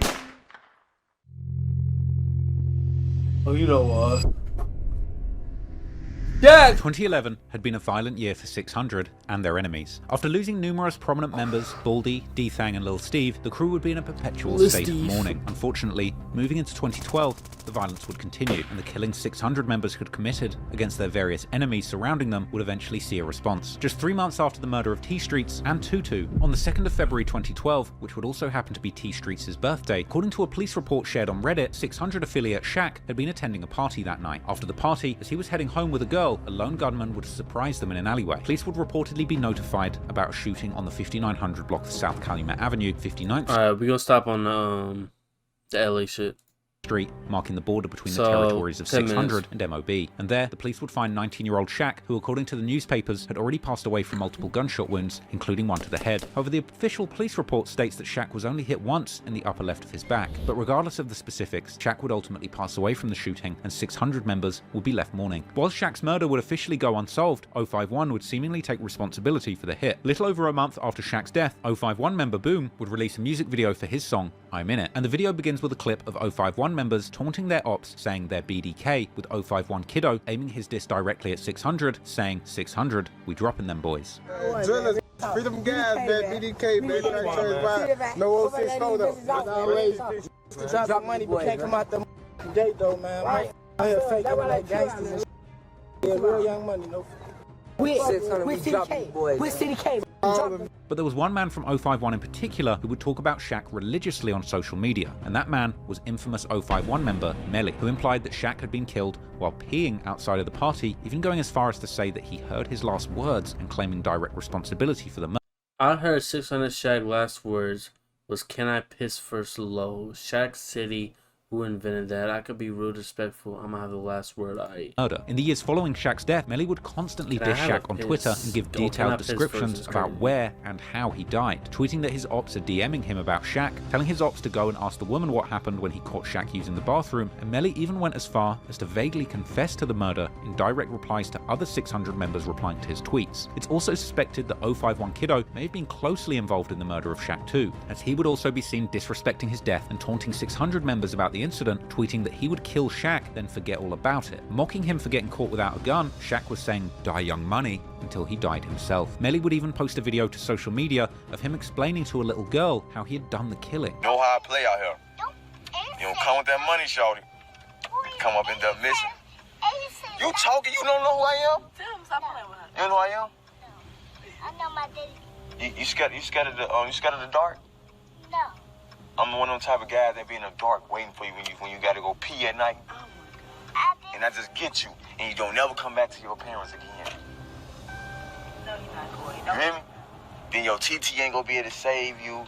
Your daddy, he gonna be crying somewhere like, man, she don't got nothing to do with me. This is honestly one of the most twisted and disturbing things I've ever seen in a Chicago drill story, and it just goes to show you how messed up of a guy 051 Melly must have been. But despite all of the self-incrimination, Melly would never be charged. I thought Melly was a cool dude, like, the way he dressed and shit, people always talked about that shit. Damn.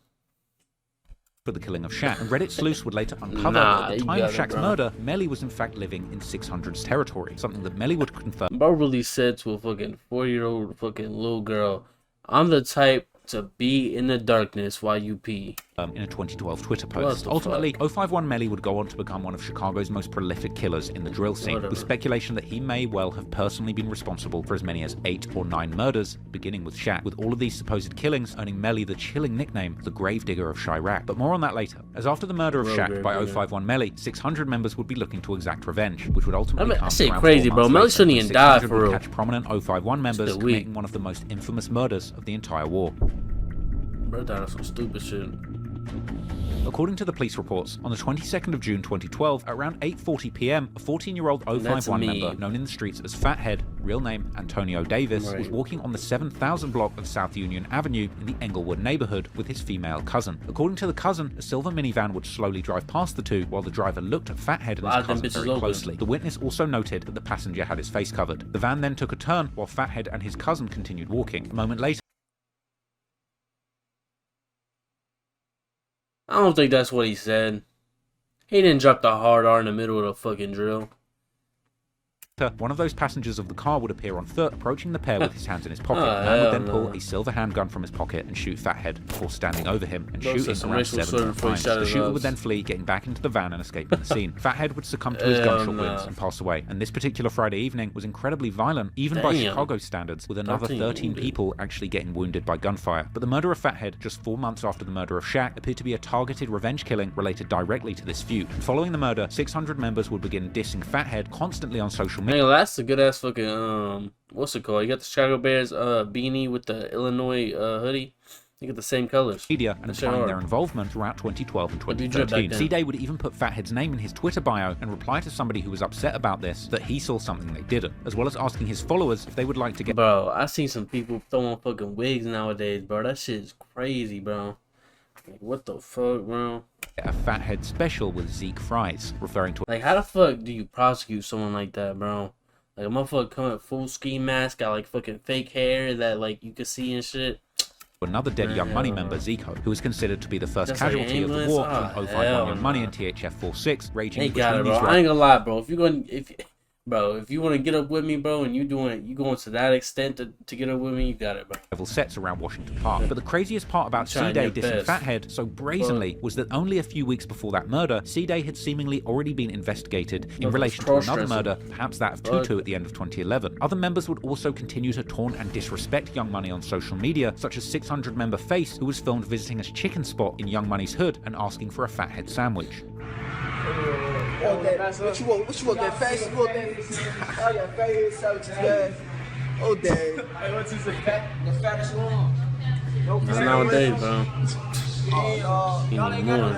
Inky D would up the ante by heavily implying that D-Rose and C-Day were responsible for killing Fathead, tweeting that D-Rose and C-Day put 8 in his face. Police reports would later reveal that authorities actually believed that 600 members C-Day and S-Dot were both involved in the murder, and they were eventually taken into custody and interrogated, together with 2 Lamron 300 members, one of them known as Lamron OJ, real name Marvin Riley, referred to in the police report by his nickname, Man. The report shows how C-Day's fingerprints and phone were found in the van that the killers were allegedly driving. In fact, it was this phone that would originally begin to tie C-Day to the murder in the summer of 2012. As many drill fans know, leaving his phone at the scene of crimes would later become somewhat of a hallmark of C-Day during his alleged hits, with this ultimately being his downfall. But interestingly, not long after C-Day was first interrogated about the murder, the police would receive information from a female that was arrested for a retail theft. The female would relate to the police a Facebook message that she received from a person who would talk about Fathead, claiming that her friends had allegedly killed him. The message would claim that Fathead was killed for no reason, suggesting they killed him because he was lacking on the wrong street. Later in 2012, the police would also hear from a witness who had recognized the driver of the van as S-Dot after seeing his music video for the song 600 Boy. S-Dot would first deny knowing either C-Day or OJ and would claim he didn't personally know Fathead, but he did know that he was dead. However, he would later admit to knowing C-Day, but not OJ. The case against C-Day, on the other hand, would further move forward as OJ from Lamron, who was also allegedly involved in the hit, told police that he heard C-Day was involved. However, as the police know, OJ had inadvertently seen C-Day also being interrogated, and only after this he would tell detectives that he heard from somebody that C-Day was the shooter after hearing C-Day was in custody. However, based on the height of the shooter identified by one of the witnesses and another third-party witness saying that OJ had bragged about doing the murder, the police thought that it was OJ who was likely the shooter. But in the end, none of the witnesses could positively identify the shooter, and none of the suspects would fully agree to cooperate against anyone else, and thus the case ultimately remained unsolved. But nevertheless, after rumors of OJ making a statement against C-Day became public years later, after the paperwork was released, he was ridiculed by fans and other Lamron members alike. For example, in Lil Durk's song David Ruffin, he references a friend describing a witness, with many fans suspecting that these lyrics may have been actually aimed at OJ. Chubbs from Lamron also called OJ disloyal, and in response to these allegations, OJ responded on Instagram with several posts alleging his loyalty to his set and claiming to still be solid. The controversy has also not stopped OJ from repping Lamron, and he's still seemingly associated with many of the members and claims Lamron 300 in his IG bio. But when it comes to 600, besides the social media antics, the members would seemingly stay relatively low-key in the streets for the rest of 2012, perhaps because they knew the authorities were looking at them closely. However, unfortunately for 600, their ops were not staying low-key, as they were looking to avenge the murder of Fathead, and ultimately they would get their chance by the end of 2012. Tricks. According to 600 members like Tay 600, around 2011, a young man by the name of Trey Henry, aka Trix, would begin to hang out with 600 members in their area. He was a relatively new face in their hood, and one of the first sightings of Trix can actually be seen in the music video for the song Man Down by Booker, C-Day and Rondo that was published in November 2011. As a new member, Trix would have to earn the respect of the others to be part of the group, but unlike Lil Steve, who became almost immediately respected despite his short time in 600, Trix would have a harder time fitting in as he was more quiet and often behaved in a way that others might find strange. But Trix really never spoke for himself, you feel me? Like, he ain't gonna like never really spoke for himself. He was actually how he was in person. He was very quiet, you know. He was like, you know, you like a little weird, you know. He was weird, quiet, you know, just like how it was back in our day. Like, it wasn't too many like Trix walking around, for like, I ain't even gonna lie, for like, he used to bring attention to himself from us just because we thought, like, why the f do you be acting how you act, bro? Like, we in the hood. Like, I just, it's like, I'm just like, damn, bro, you, okay. What's to you? You know, like, what's to you, folks? Like, what is you on type? Like, why is you so damn, like, eccentric, folks? Like, he was just different. I ain't gonna lie, like, this used to be tweeting about Pop-Tarts, like, bro, we getting shot at, it's dying, you on the net, we on this, damn, before they kill one of the guys, he on that. I wonder if they're gonna come out with a new Pop-Tart. Ooh, Snickerdoodle Pop-Tart. he man, folks, that man be on that thinking about new Pop-Tart ideas, folks. Like, they should just drizzle Pop-Tart. They should come out, like, I ain't gonna lie.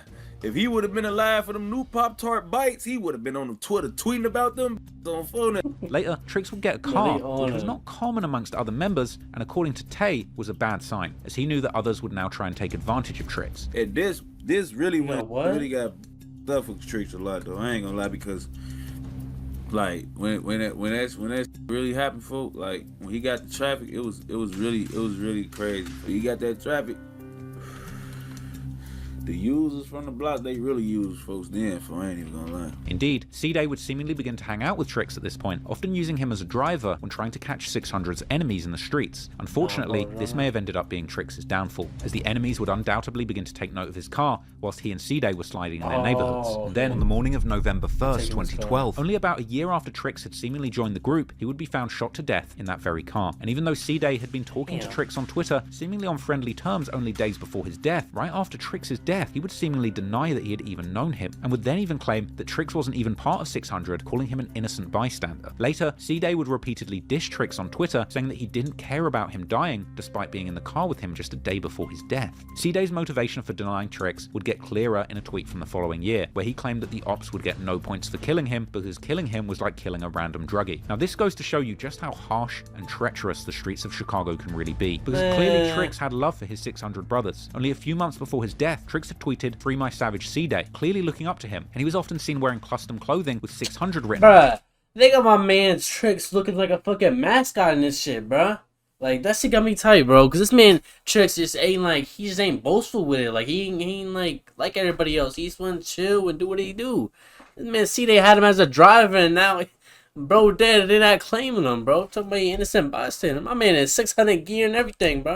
Free my savage C-Day, clearly looking up to him, and he was often seen wearing custom clothing with 600 written on it. Trix would even credit C-Day with initiating him into 600 and would show support for C-Day when he was in prison. However, some of the other members seemed to also be indifferent or disrespectful about Trix's death and repeated C-Day's claims that he was not a real member of 600. However, it wasn't the whole set who turned their back and denied Trix. Others like 600 Breezy and Tay 600 himself would seem genuinely sad about his death, and it's alleged that 051 members Freaky and Kiddo may well have been responsible for the murder of Trix. In the weeks leading up to the murder, Kiddo had actually tweeted offering a cash bounty for anybody who could give him the location of 600 members. And less than 48 hours before his death, Trix was seen reposting tweets that were taunting 051 Kiddo. And to further add suspicion that Kiddo was involved, around this time, his Twitter handle was changed to @TrixForDeadBDK. And then, shortly after the killing, 051 Kiddo was then seen dissing Trix and mocking his death.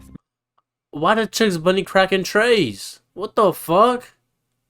Nah, bro. Bro, this making shit the Black crazy. Disciple Killer hand sign, cracking Nah, trays in front bunny of a on box that of cereal shit. What the named fuck? Tricks. Regardless of who specifically cracking killed them Tricks, bitches it's too. clear from a Twitter dispute between 051 What the Melly and fuck? 9600 that 051 claimed responsibility for this murder. Ultimately, 600 had many enemies in the neighborhood, and they'd be causing pain to 600 in both the streets as well as in drill music, which was becoming an increasingly important part of the Chicago gang scene. This is undoubtedly partly due to the national and even global breakthrough of drill music, which made many of the 600 members focus more on music than the streets. On the 4th of November 2012, prominent 600 member LA Capone would try his hand at music, releasing his first music video for the track Work. Alright, bro, this is where we're stopping.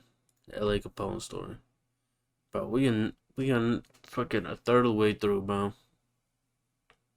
But the YouTube video gonna be long, bro. Like, I'm not gonna just like upload one part and none. I'm just gonna upload the whole shit, I guess. But that shit gonna take me 3 hours to upload, bro. I just realized that shit. YouTube 10-minute is optimal. Ross, I got you. Video 6 hours. Me, I'm with it. Yeah, it's getting good, I guess. Nah, that chick shit really pissed me off, bro. They really not claiming my mans.